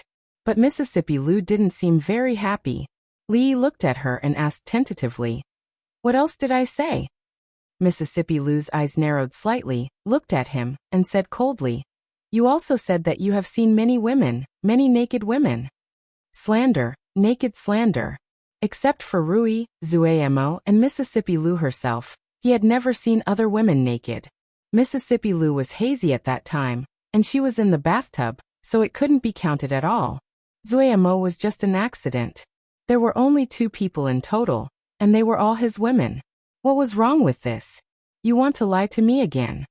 Li looked at her and said seriously, "I can swear to God, except for that time with you, I have never seen other women naked that I shouldn't see." "Which time?" Second Miss Lu picked up autumn water and thought of something.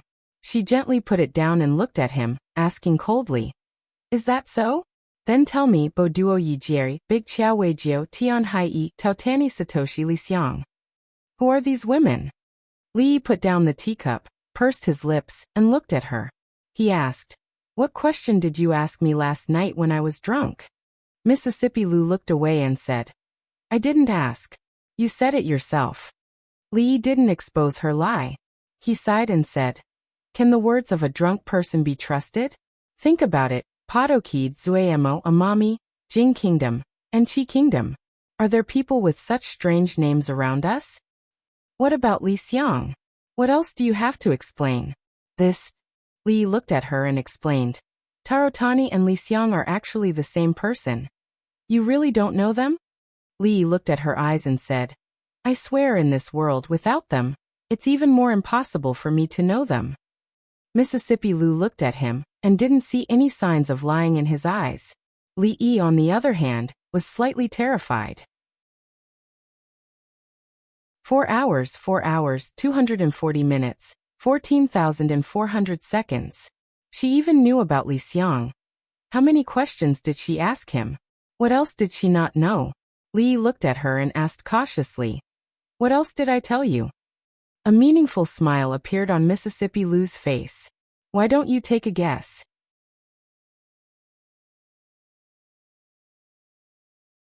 Chapter 944. Mississippi Lu didn't smile often, but when he saw her smile, not only did Li not feel like a spring breeze, but he felt a chill all over his body. The more she said so, the more uncertain he was in his heart. As the old saying goes, people respect each other because of virtue. People make friends because of affection. People follow because of righteousness. People believe because of sincerity. As the old saying goes, I reflect on myself 3 times a day. Am I disloyal to others? Do I not believe in my sister-in-law? Do I not learn from others? This more or less mentioned the integrity or frankness in interpersonal relationships. But as the old saying goes, people should keep a certain safe distance from each other. It was necessary to communicate with others, but even if they were husband and wife, they still needed to leave a certain amount of private space. If there were no secrets between them, it was tantamount to standing naked in front of each other all the time, and they would definitely feel uncomfortable in their hearts. Li now felt that he was standing naked in front of Mississippi Lu, and he was being scanned by her invasive eyes and scrupulously. For hours. Only God knows what she had asked, and what he had said to her. This was taking advantage of someone's perilous state. This was looting a burning house. This was an extremely immoral act. How could she do this? Li looked away and said, Don't look at me like that. I'm not afraid of ghosts knocking on the door if I haven't done anything wrong. Mississippi Lu looked at him with a faint smile and asked, I didn't say anything. What are you afraid of? Li Yi's face became serious. Although he was often bullied by Mississippi Lu, he never took it to heart. But this time she really went a little too far. He looked at Mississippi Lu and asked calmly, Since I said so much last night, did I tell you about that thing? Seeing that Li Yi's expression was unprecedentedly serious, Mississippi Lu's face also became dignified. She asked, What thing? Let me tell you. Li suddenly held her hand and said, I like you. Time seemed to freeze for a moment. Li could clearly feel the expression on Mississippi Lou's face freeze, and a trace of panic flashed across her beautiful eyes. Then, she quickly withdrew her hand that he was holding. She looked at Li and forced herself to calm down. She clenched her fists and said, If you keep talking nonsense like this, I might hit you. Even if you beat me to death, Li looked at her and said, It won't change the fact that I like you. I've read many books, but the one I like the most is you. Li continued to look into her eyes and said, I know this is wrong. I like you without permission. I'm sorry, but no one can control this kind of thing. Are you done? Mississippi Lou's expression became calm. She looked at him and said lightly, After last night, you no longer have any secrets with me. Do you think I will believe what you said? Being exposed in front of him, Li naturally couldn't pretend anymore. He walked out of the room gloomily. However, he felt much more relaxed in his heart. It was obviously a lie to say that he no longer had any secrets with her. If she really knew all his secrets, how could she not know that what he said just now was not a single lie? It was a clumsy trick that couldn't be any clumsier. The only strange thing was that she didn't choose to hit him directly. It seemed that her temper had been much more restrained these days. If it was in the past, she would have torn himself and the table apart, in the room. Mississippi Lou calmly retracted her hand from the corner of the table and put the broken corner on the table. She picked up a cup of tea, and circles of ripples immediately rippled in the teacup. Outside the door, as soon as Li walked out, a voice slowly came from behind him. What you said to Rui just now, I have never heard of it before. He turned around and saw Rui standing on the other side, walking towards him. She looked at Li, shook her head and said, Don't always bully Rui, husband. If you make her angry, I can't stop her. When that time comes, I'm afraid that you will suffer again. Li was very disappointed. It was Mississippi Lou who bullied him first. He only fought back a little, but Rui actually asked him to give in to her and not bully her. In all honesty, did she need him to give in to her? Moreover, she was a guru. How could she not stop Mississippi Lou? Her elbow was pointing outwards. No, she didn't know whether it was towards the inside or the outside. They were all a family, and they should focus on the vulnerable. Her sister was related, but her husband was not. Moreover, those words that were used to flirt with girls were obviously not said by a decent person. What was she envious of? The words that they usually said secretly in the boudoir were much more inappropriate.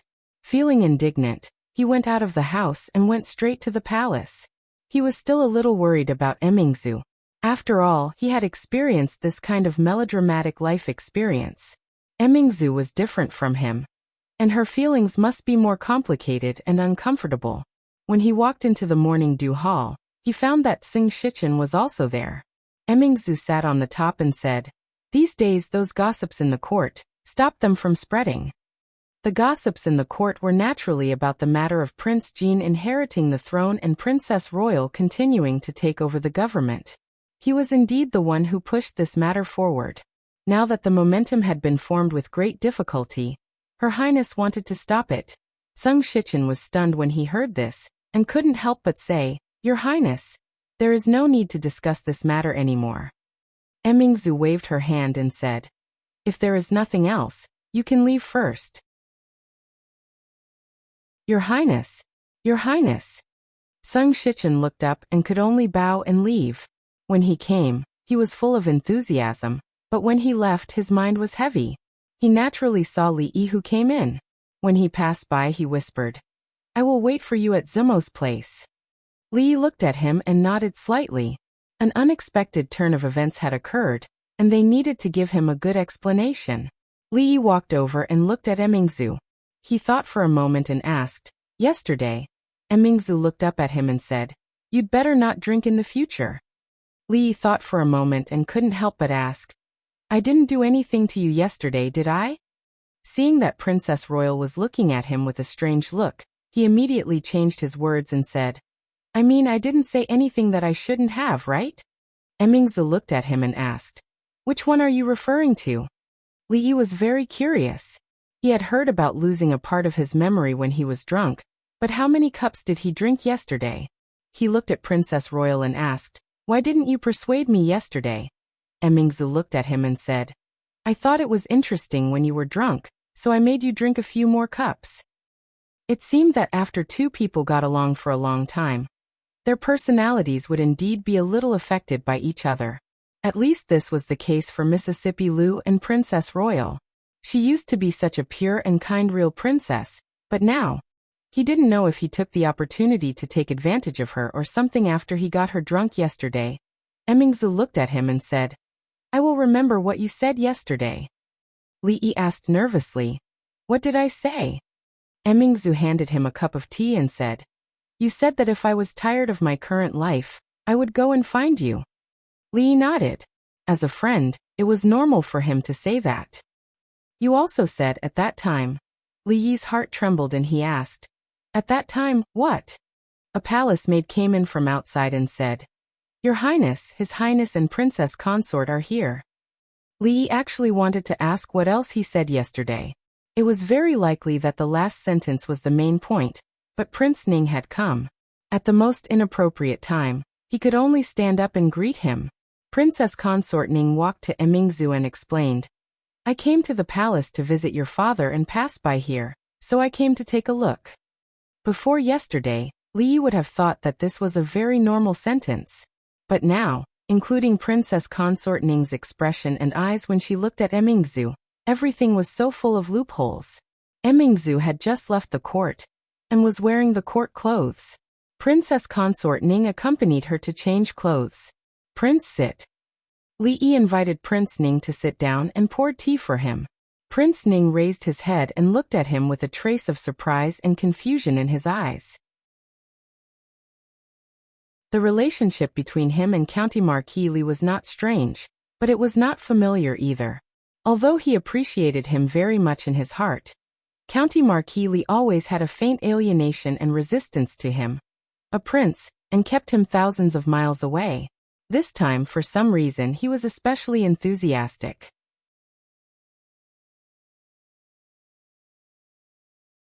Chapter 945. Li Yi sat down across from Ning Wang and casually asked, "When do you plan to return to Qing and Fu after coming to the capital this time?" Ning Wang took a sip of tea and said, "There are still some things I haven't taken care of. I might have to wait until after next year's court conference." Li Yi nodded. At this court conference, the local officials would all gather in Jingdo. All the princes would also return to the capital. It was indeed a good opportunity to announce that matter. Ning Wang put down his teacup and looked at him. He suddenly asked, "The court conference is still early. All the princes have returned to the capital. Since you are the Minister of Honor, you should be familiar with the affairs of the court. The Eastern Palace has not been established yet. Who do you think will be the Emperor's princes?" Li Yi looked at him with a smile on his face and didn't speak. Keep pretending, keep pretending. This matter had clearly been planned by him and the old emperor's brother. Right now he was acting like he didn't know anything at all. If it weren't for Li Xian, the shameless spy who liked to peek at people talking, all of them would have fallen into their trap. Ning Wang's gaze was slightly strange. He asked, "Why are you laughing?" Matters of the Eastern Palace should be decided by the emperor alone. As officials, we really shouldn't speak carelessly. However, I feel that, at the latest, by this year's court conference, the emperor should have made a decision. Li Yi, who had changed into a new set of clothes, walked out. After saying something that seemed to have a deeper meaning, he raised his hands to Ning Wang and rose to leave. For now he was still an outsider, so he wouldn't disturb their family reunion. When the eldest princess saw him out of the hall, Li Yi paused in his steps. He lowered his voice and asked, "Yesterday, I said that when you get tired of it, you can come find me, and then?" The eldest princess, who had already walked to the door of the hall, paused and then turned. There was a smile on her face that Li Yi had never seen before. "Why don't you guess?" "Guess your sister. Where did you learn all these bad habits?" "You're the same as Lu Rui." Li Yi turned around and strode away without looking back. As a man, once a word was spoken, it was impossible to go back on it. Words that were spoken were like water that had been spilled. Even if it was said under the influence of alcohol, he had to be responsible for it. Thinking about it, Emingzu would not simply fabricate something to deceive him at that time.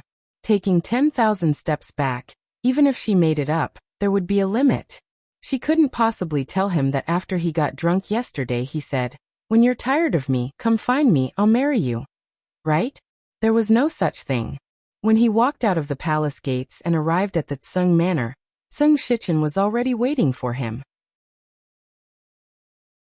Why did His Highness suddenly say those words?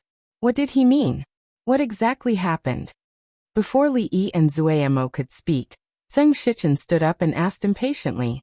After coming out of the palace, he was full of shock and confusion. There was no turning back. This matter involved a lot of people. Once it started, there was no turning back. Her Highness's words just now would cause all the efforts they had made these days to go down the drain. He was shocked and anxious. It was already very difficult for him to endure until now. Li Yi sat down, picked up the teacup and said, "It's what you understand." Tsung Shichen was stunned and suddenly said, "Did things change?" Li Yi stretched out his hand and gestured for him to sit down. Then he said, "Don't worry, the final result may be better.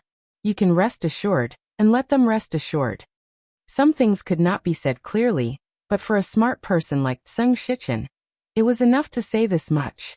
Tsung Shichen did not ask any more. After thinking for a while he said in a low voice, "I understand."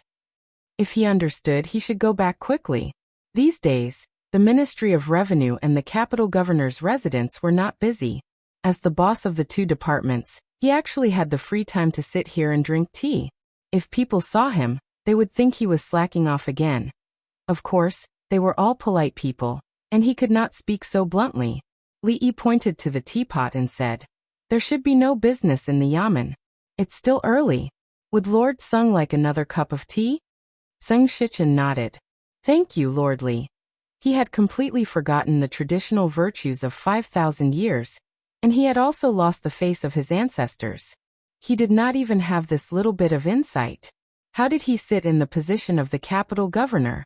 Yes, if he had not gone through the back door with Her Highness, the Tsung family would have been in prison like the Chui family, not to mention the capital governor. Then Li Yi realized that this scene seemed familiar. He should have remembered that Tsung Shichen was such a blind person. Even the thought he had just had was not the first time he had thought about it. People would always fall at a certain place, stand up, and fall a second time. A third time, after waiting for Tsung Shichen to leave, Li Yi turned around and asked Zueyemo, "It's been so long. Your wedding dress is almost done, right?" The Luo Shui goddess glanced at him. Soon. Why are you in such a hurry?" On the side, Xiao Chui opened her mouth as if she wanted to say something. After being glared at by the Luo Shui goddess, she immediately closed her mouth.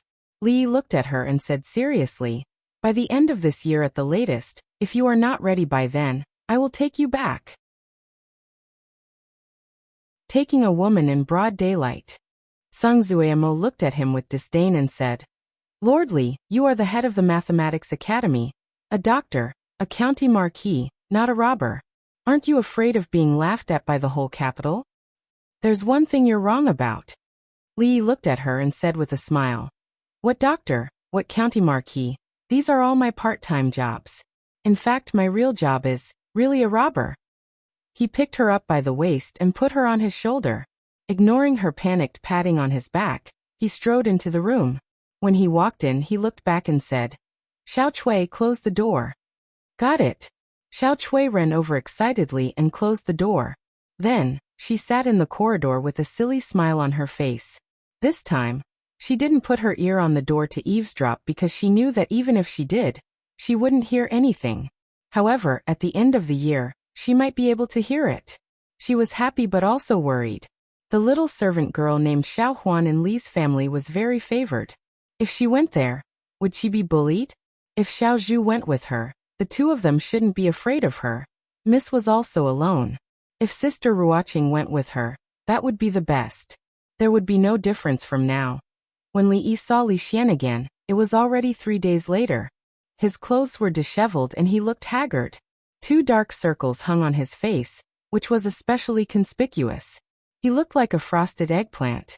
He sat opposite Li Yi and gulped down a pot of tea. Looking into his eyes, he asked seriously, "Can I really not escape?" Li Yi nodded his head. As the heir of Ningguang, he could escape many things. But as the crown prince, as the emperor, he had to bear what he had to bear. Li Xian lay on the chair in frustration. "Damn it! Who are you scolding?" Li Yi looked at him and asked, "Ningguang or His Majesty?" "Oh." Li Xian sighed, "Scolding me." Li Yi could not empathize with his situation, but he could understand it very well.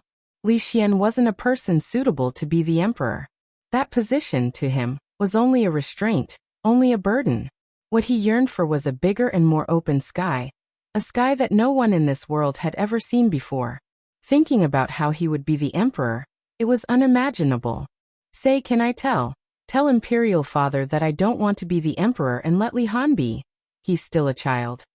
Then say, "Can it be like what we originally planned? Me being the emperor and handing over the court to Mingzhu, just like now? With Mingzhu's influence in the court and among the people, aren't you afraid that she will really become the empress and make you a mere figurehead for the rest of her life? Or even just abolish you and ascend the throne herself?" Li Xian's eyes showed yearning as he muttered, "That would be the best. At the beginning, didn't we also think that way?" Li thought for a moment, then looked at him and said, "You wish."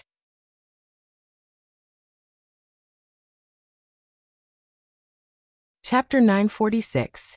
Perhaps it had snowed a lot last winter, but there was no snow in the capital until the beginning of December this year. Of course, although there was no snow, the weather was very cold. The proud Lolita and Yongning wrapped themselves up tightly, only revealing a pair of large, watery eyes. "Brother."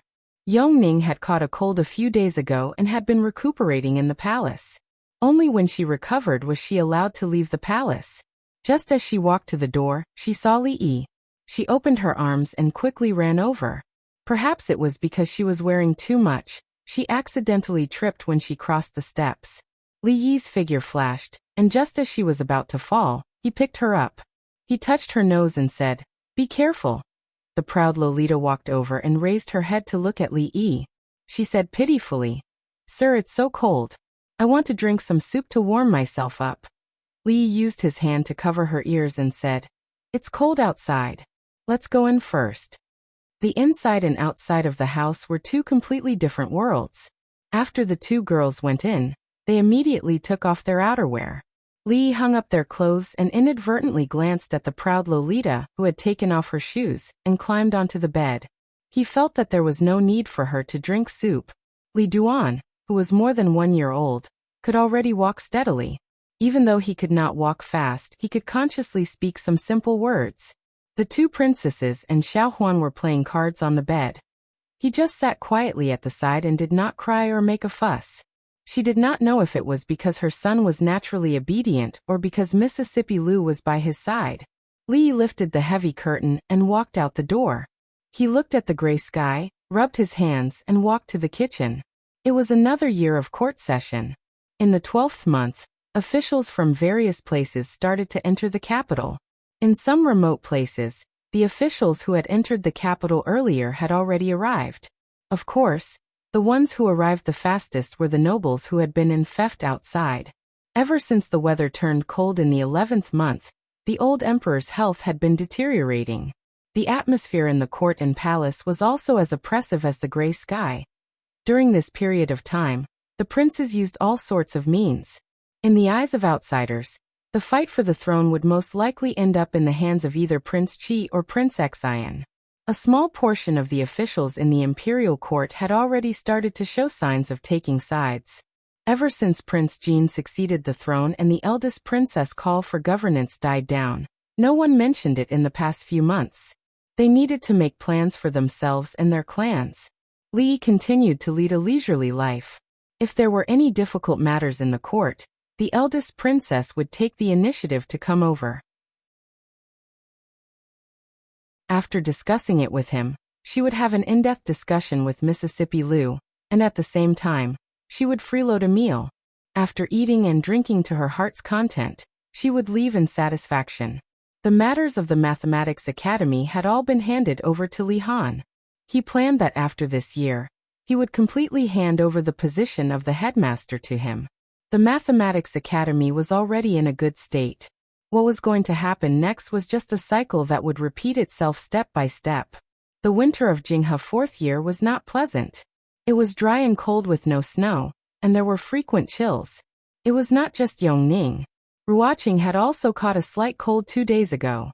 Although she was feeling better now, she still had some symptoms of coughing. Li Yi cooked some pears with rock sugar and placed them in a thermos cup to bring over. Pushing open the door of the courtyard, Xiao Chui and Xiao Zhu were playing shuttlecock in the yard. Li Yi asked casually, "Xiao Zhu, where is Ruoqing?" Xiao Zhu was playing shuttlecock. In such a cold weather, there were fine beads of sweat on her forehead. She must have been playing for a long time. She did not raise her head and said, "Miss is in the room. Li, you can go and find her yourself." Li Yi walked through the moon door and walked to the corridor. Ruoqing's door was closed. She should be resting. The thermos cup could keep her warm for a long time. Li Yi did not disturb her immediately. He pushed open another door, walked straight into Zui Mo's room, and put the things on the table. Looking at the bed, he found that she was still sleeping. It was not early. Even if it was a lunch break, she should have gotten up. Li Yi walked over and said, "Get up, the sun is shining on your butt, you still sleep." The person on the bed was motionless. "If you don't get up, I will go up," Li Yi said as he walked to the bedside. Seeing that there was still no movement from the bedside, he first rubbed his hands to warm them, then reached under the quilt, reached under her neck, and put one hand through her legs, carried her horizontally, kissed her gently on the neck, and whispered, "Get up. Sister Ruoqing, are you awake? Drink some hot water." Hearing the voice, Li Yi turned his head and saw Zui Mo walking in from outside the door. He only felt a little confused. "To Zui Mo?" He lowered his head. He did not know when the woman in his arms had changed from Zui Mo to Ruoqing. Her back was originally facing him. When he picked her up, he only cared about kissing her and did not pay attention to her face. Her eyelashes fluttered, and she slowly opened her eyes. There was still a trace of confusion in her eyes. She looked up at Li Yi, and a smile appeared on her face. She reached out and put her hand on Li Yi's face, murmuring, "Is it another dream?"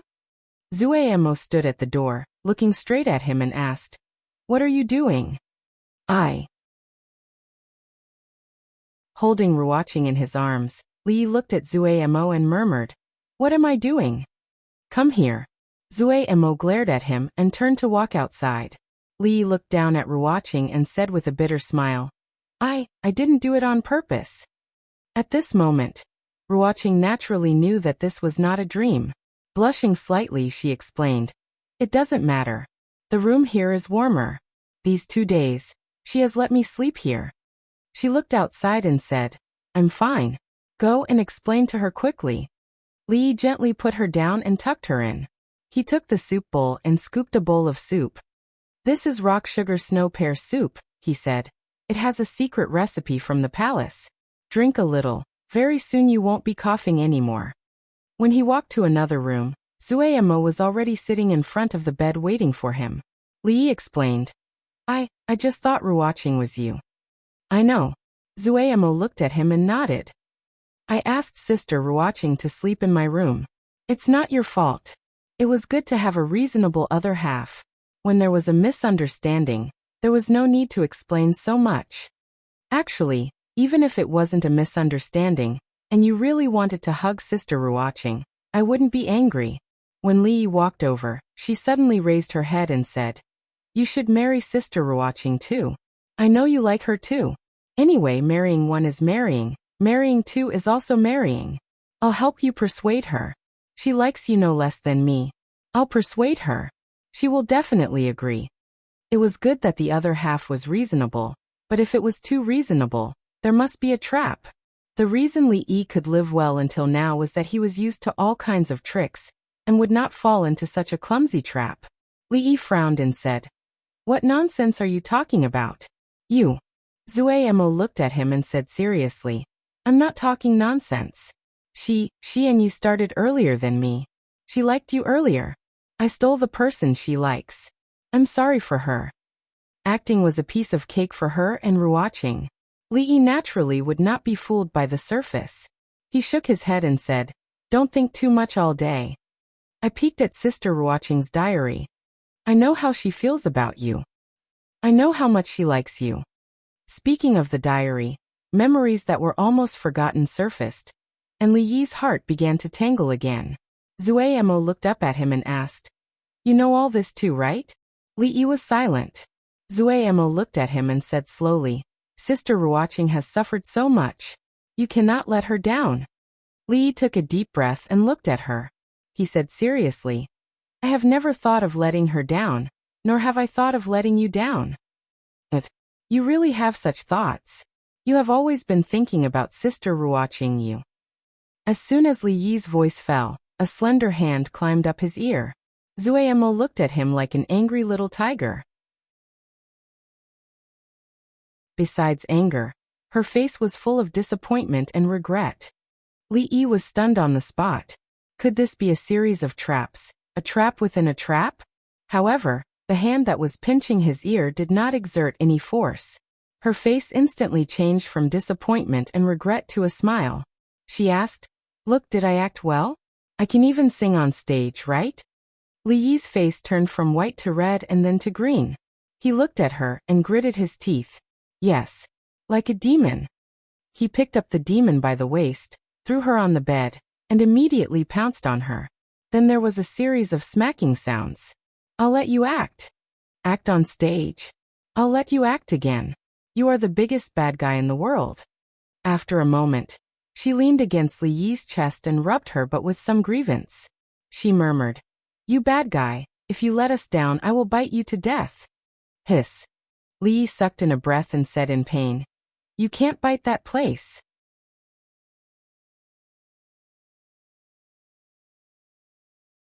Chapter 947. Li Yi ran out of the room, covered his chest and ran away, like a good girl who was molested by a hooligan. The hooligan was naturally the goddess of Luo Shui. Under his training, the current her was less and less mindful of the distance between the two of them. In the courtyard, Xiao Chui widened her eyes, even forgetting that she was kicking the shuttlecock.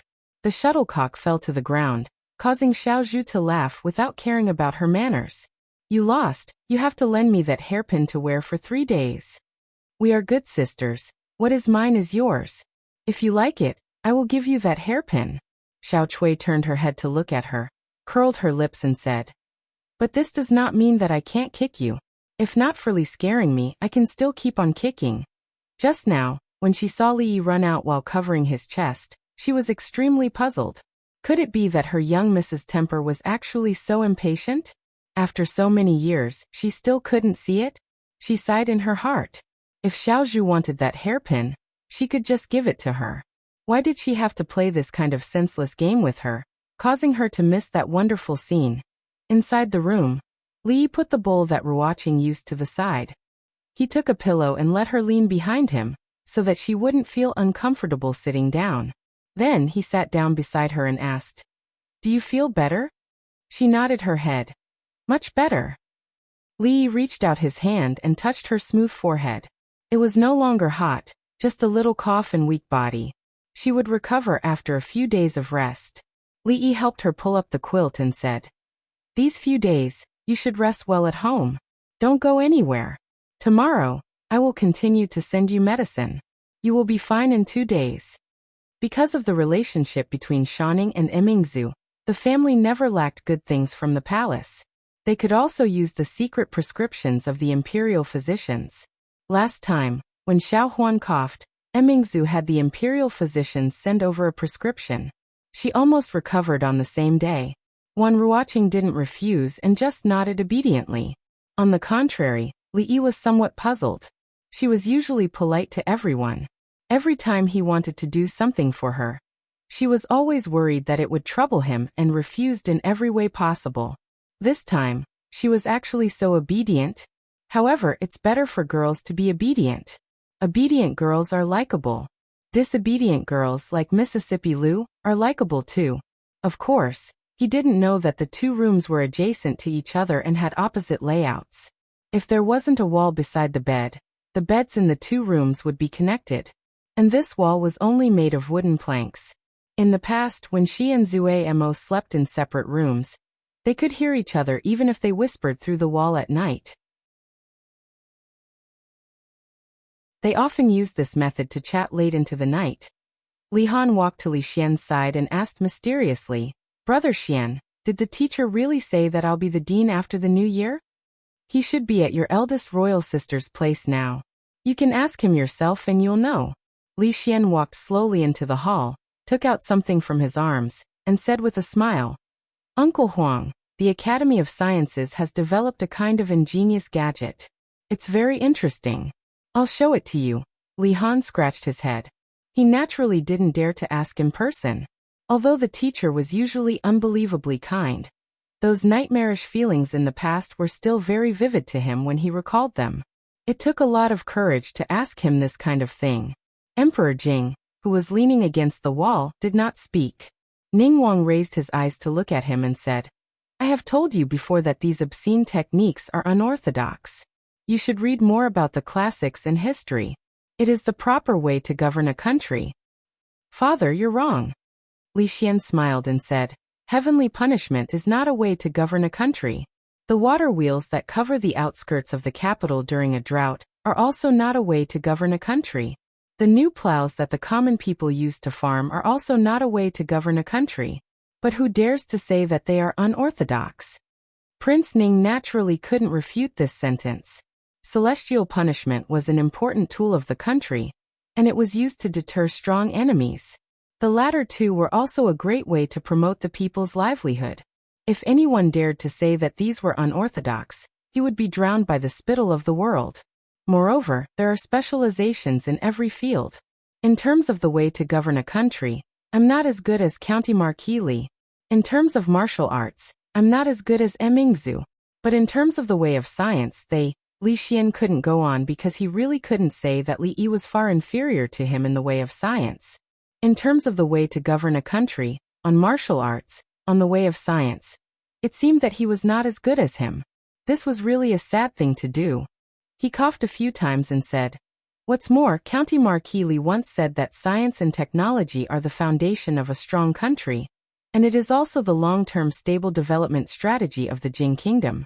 Those governing strategies in the court are not as important as the research of the Academy of Science." "Xianer is right." Emperor Jing nodded. Although his voice was weak, his tone was unquestionable. There are thousands of ways, and the strategy of every emperor is very different. How is it not the way to govern a country to prosper with science and technology? He took the thing that Li Xian had just handed over and looked at it carefully. At least from the current point of view, Xianer's approach is right. The Jing Kingdom can't do without the officials who govern a country, and it can't do without the Academy of Science. Uncle Emperor is wise. Li Xian smiled and immediately said, "I don't know much about governing a country, and I can't do it well. Fortunately, there is Mingzhu. These things can be handed over to Mingzhu. I only know these unorthodox ways." Emperor Jing raised his head and looked at Prince Ning. However, Li Xian took out a small box from his bosom and walked to the Empress. He smiled and said, "Your Highness, the craftsmen of the Academy of Science have mastered a new technique a few days ago. They can make gold and silver as thin as cicada wings. I asked them to make a phoenix hairpin for you. See if you like it." He took out the hairpin from the box. The hairpin was made very delicately. Because it was very thin, there was no movement when he held it in his hand, but the phoenix feather at the end trembled slowly. It was lifelike and beautiful. A look of surprise appeared on the Empress' face, but she didn't take the hairpin. Instead, she held Li Xian's hand and said, I like it. As long as it's from Xianer, your Highness will like it." Princess Ning coughed lightly and said, "Do you only have your Highness in your eyes, and not me, your mother?" Li Xian walked over with some flattery, and took out another box from his bosom. He said, "Of course Xianer can't forget mother." Morning Dew Hall. The princess ate the egg-fried rice and asked with some doubt, "Why is the rice they made with the same ingredients and the same steps different from yours?" "Maybe they didn't put in the effort," Li Yi said casually. "If the same ingredients and steps could make delicious food with the same taste, then what was the use of those world-class chefs?" Heat control, time, frequency of stir-frying. There were many tricks involved. It wasn't something that others could master. Besides, when those imperial chefs made the egg fried rice, did they put so much love into it? Putting aside the love egg fried rice, Li Yi thought of another matter. He looked at her and said seriously, "In the future, you have to be careful of Li Xian." Emingzu looked up at him with doubt in her eyes. "He is still a crown prince now," Li Yi explained. "When he becomes the emperor in the future, it will be much easier for you to be the empress. You have to guard against him, be careful not to be betrayed by him." Uncle Huang, what Xianer said is true. When it comes to governing a country, Li Yi and Emingzu are much more proficient than me, especially Li Yi. He actually knows everything, but he is lazy. Only when Emingzu looks for him he will say. Li Xian thought for a while and said, "A minister of nobility can't restrain him. If he is made prime minister, he can't be lazy anymore. With the two of them working together, there is no problem that our Jing kingdom can't solve." Li Xian was very excited. Emperor Jing smiled and looked at him. He suddenly said, "Since Xianer knows, you still won't call me imperial father?" Li Xian's expression froze and his voice stopped abruptly.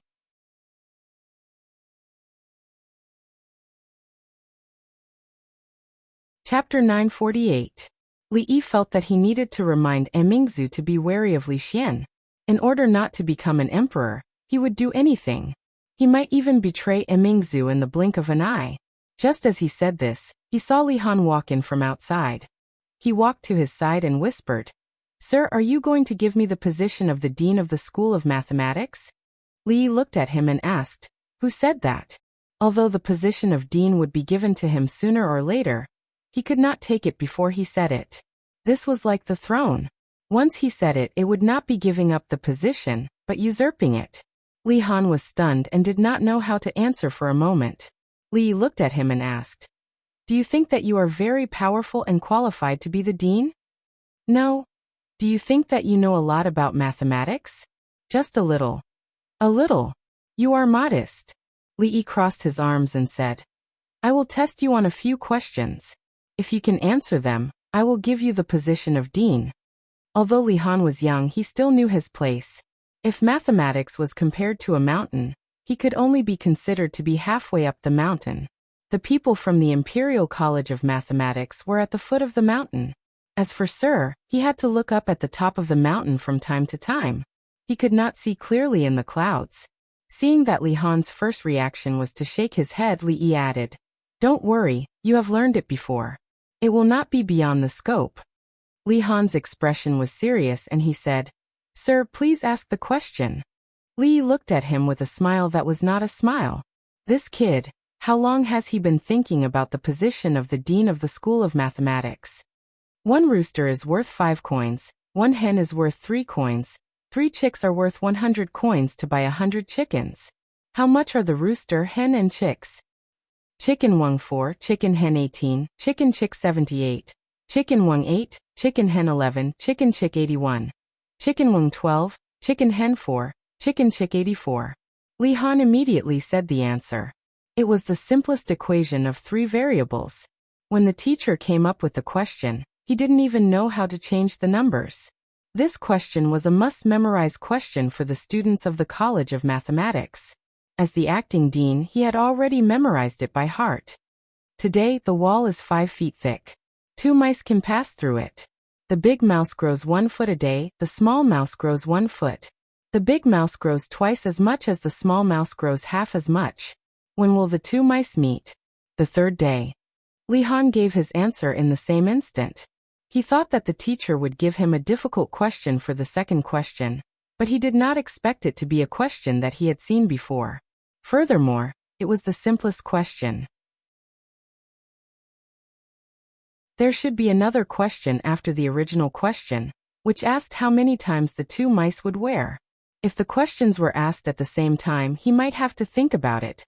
What's 80,000 times 90,000? 720,000. After Li Han easily answered the 3rd question, he was already sure that the teacher really wanted to give the position of dean to him. The so-called examination was just a process. Otherwise, Why would he always give this kind of free marks? Li rubbed his head and said with a smile, "The study of mathematics is broad and profound. Remember not to be arrogant and conceited. Go back."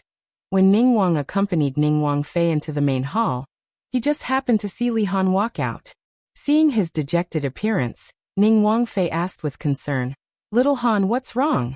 Did someone bully you?" "No, no one bullied me. It's because I'm too stupid." Even the simplest calculation could be wrong, and he still wanted to be the dean. Li Han shook his head. He endured the shame in his heart, and left with his head lowered. Emingzu.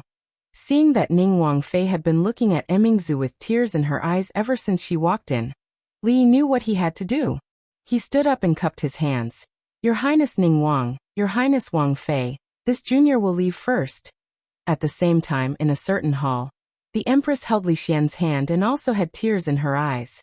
Emperor Jing looked at Changde beside him and slowly said, "Summon the 2 prime ministers, the head of the secretariat, the attendant, and the 6 ministers to the palace." Changde stood with his hands by his side and respectfully said, "This old servant obeys." The 2 prime ministers, the head of the secretariat, the attendant, and the 6 ministers.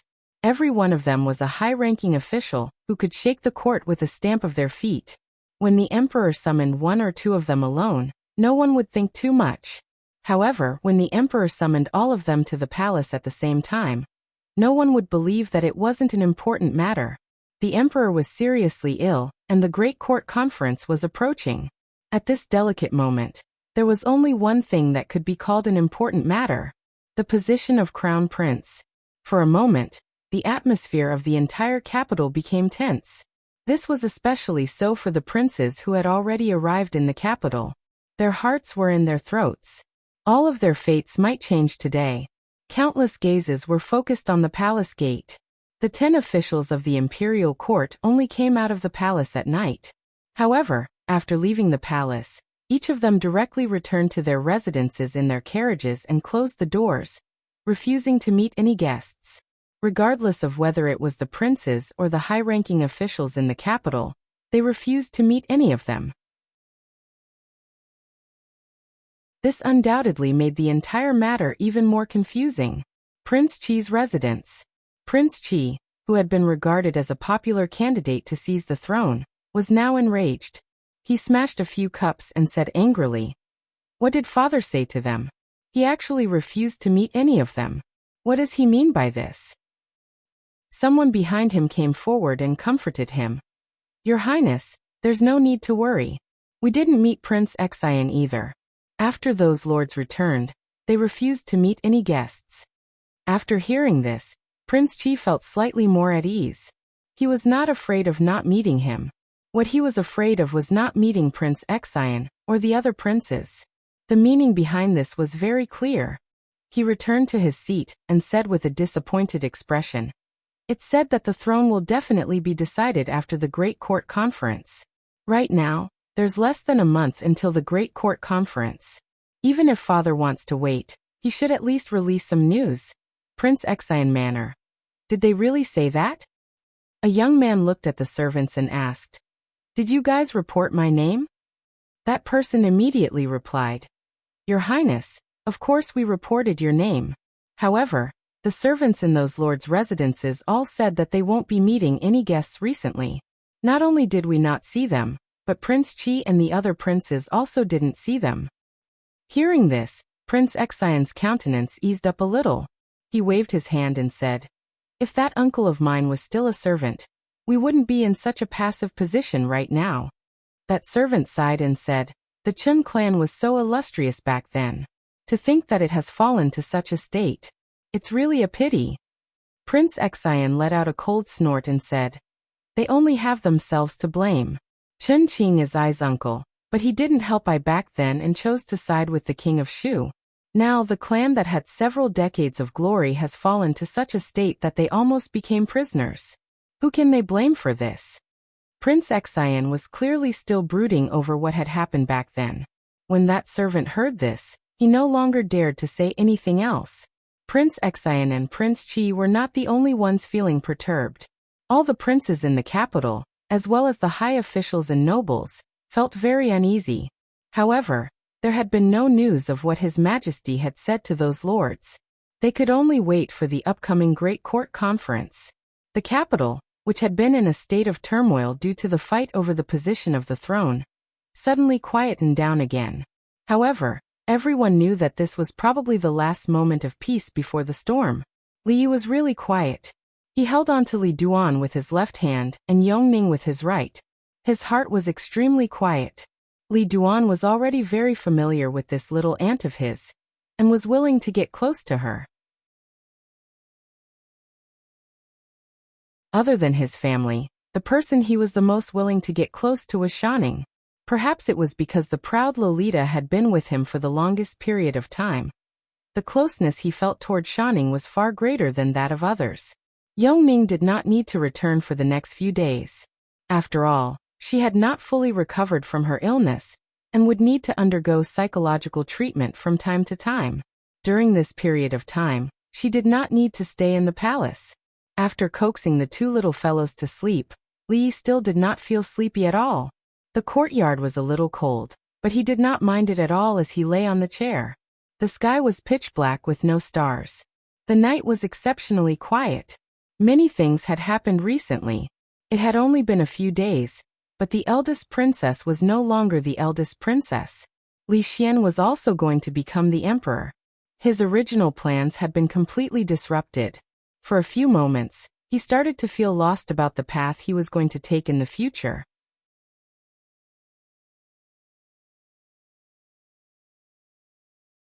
Chapter 949. It was already the 20th of the 12th lunar month. In another 10 days, it would officially enter the 5th year of Jinghe. Many high-ranking officials and dignitaries in the capital had already begun to busy themselves with the New Year's festival. The common people were naturally busy as well. While they were busy, they couldn't help but feel a little worried. The weather seemed to be colder than in previous years, but there was no snow in the capital this year.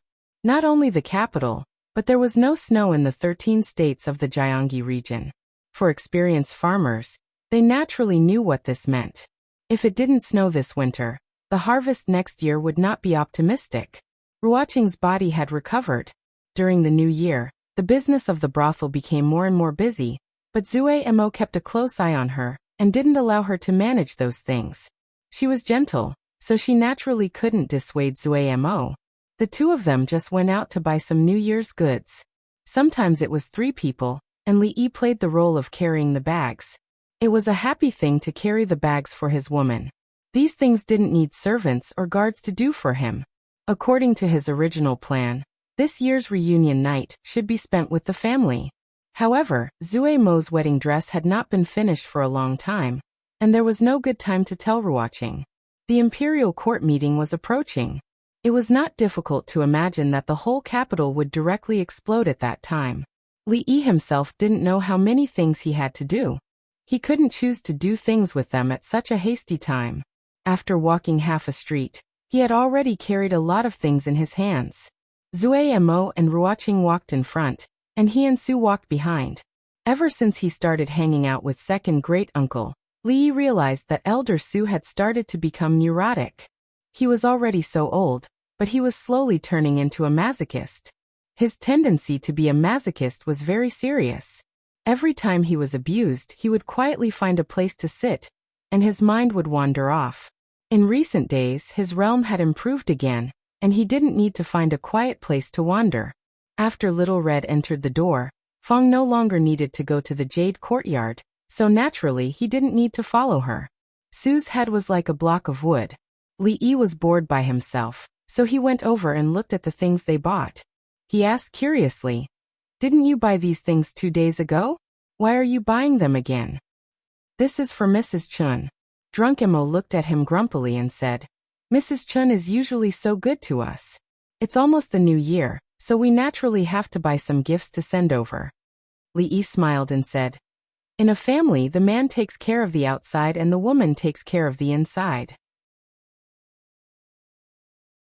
I know you will think of these things. Whose family with you?" Drunk Ink glanced at her and took Ruoqing's hand, saying, "Let's go to that shop and have a look." Ruoqing looked at her and smiled. and was immediately pulled away by Zuemo. Lee realized that ever since she had let go of the knot in her heart and said those words, some things had changed. For example, she had started to be on the same side as Ruoqing, making him seem like an outsider. He wouldn't lower himself to her level now, but after she married into the family he would deal with her properly. As for what she had just said, he naturally wouldn't ignore it. Although the Chun family had been confiscated, their property confiscated, and their servants chased away, it wasn't as if nothing had been left behind. Chun Chong and the Chun brothers now ran a cloth shop. It wasn't big, but it was more than enough to support a family. Of course, as the only designated supplier for the ready-made clothing shop in the capital, they didn't have to worry about business at all. Chun Chong didn't accept his gift, but he didn't reject it. What a hypocritical fellow.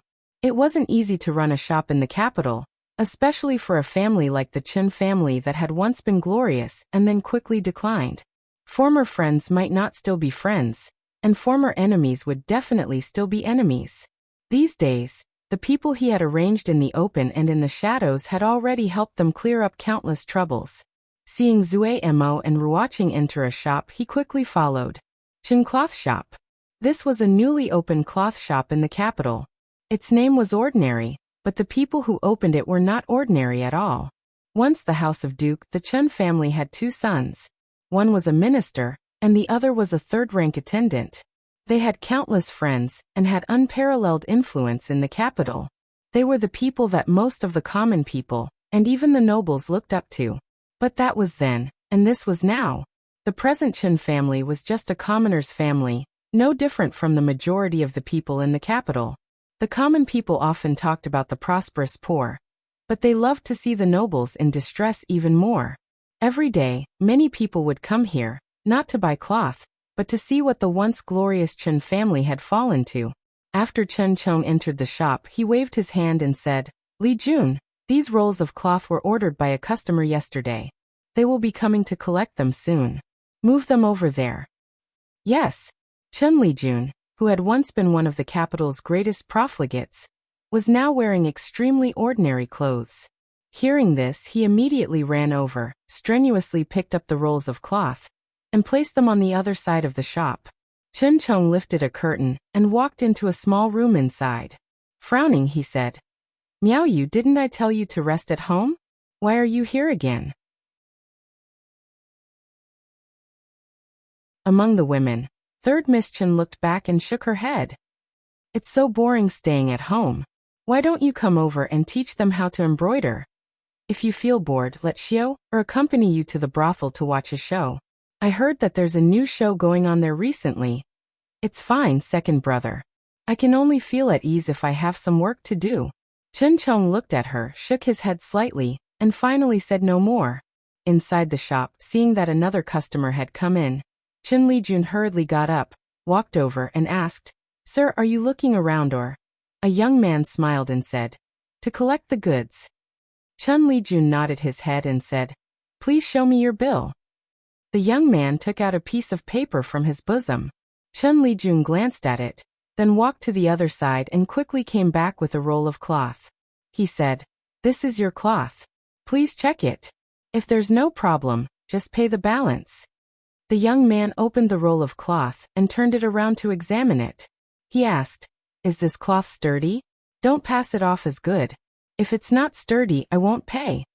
Chun Li Jun smiled and said, "Sir, don't worry.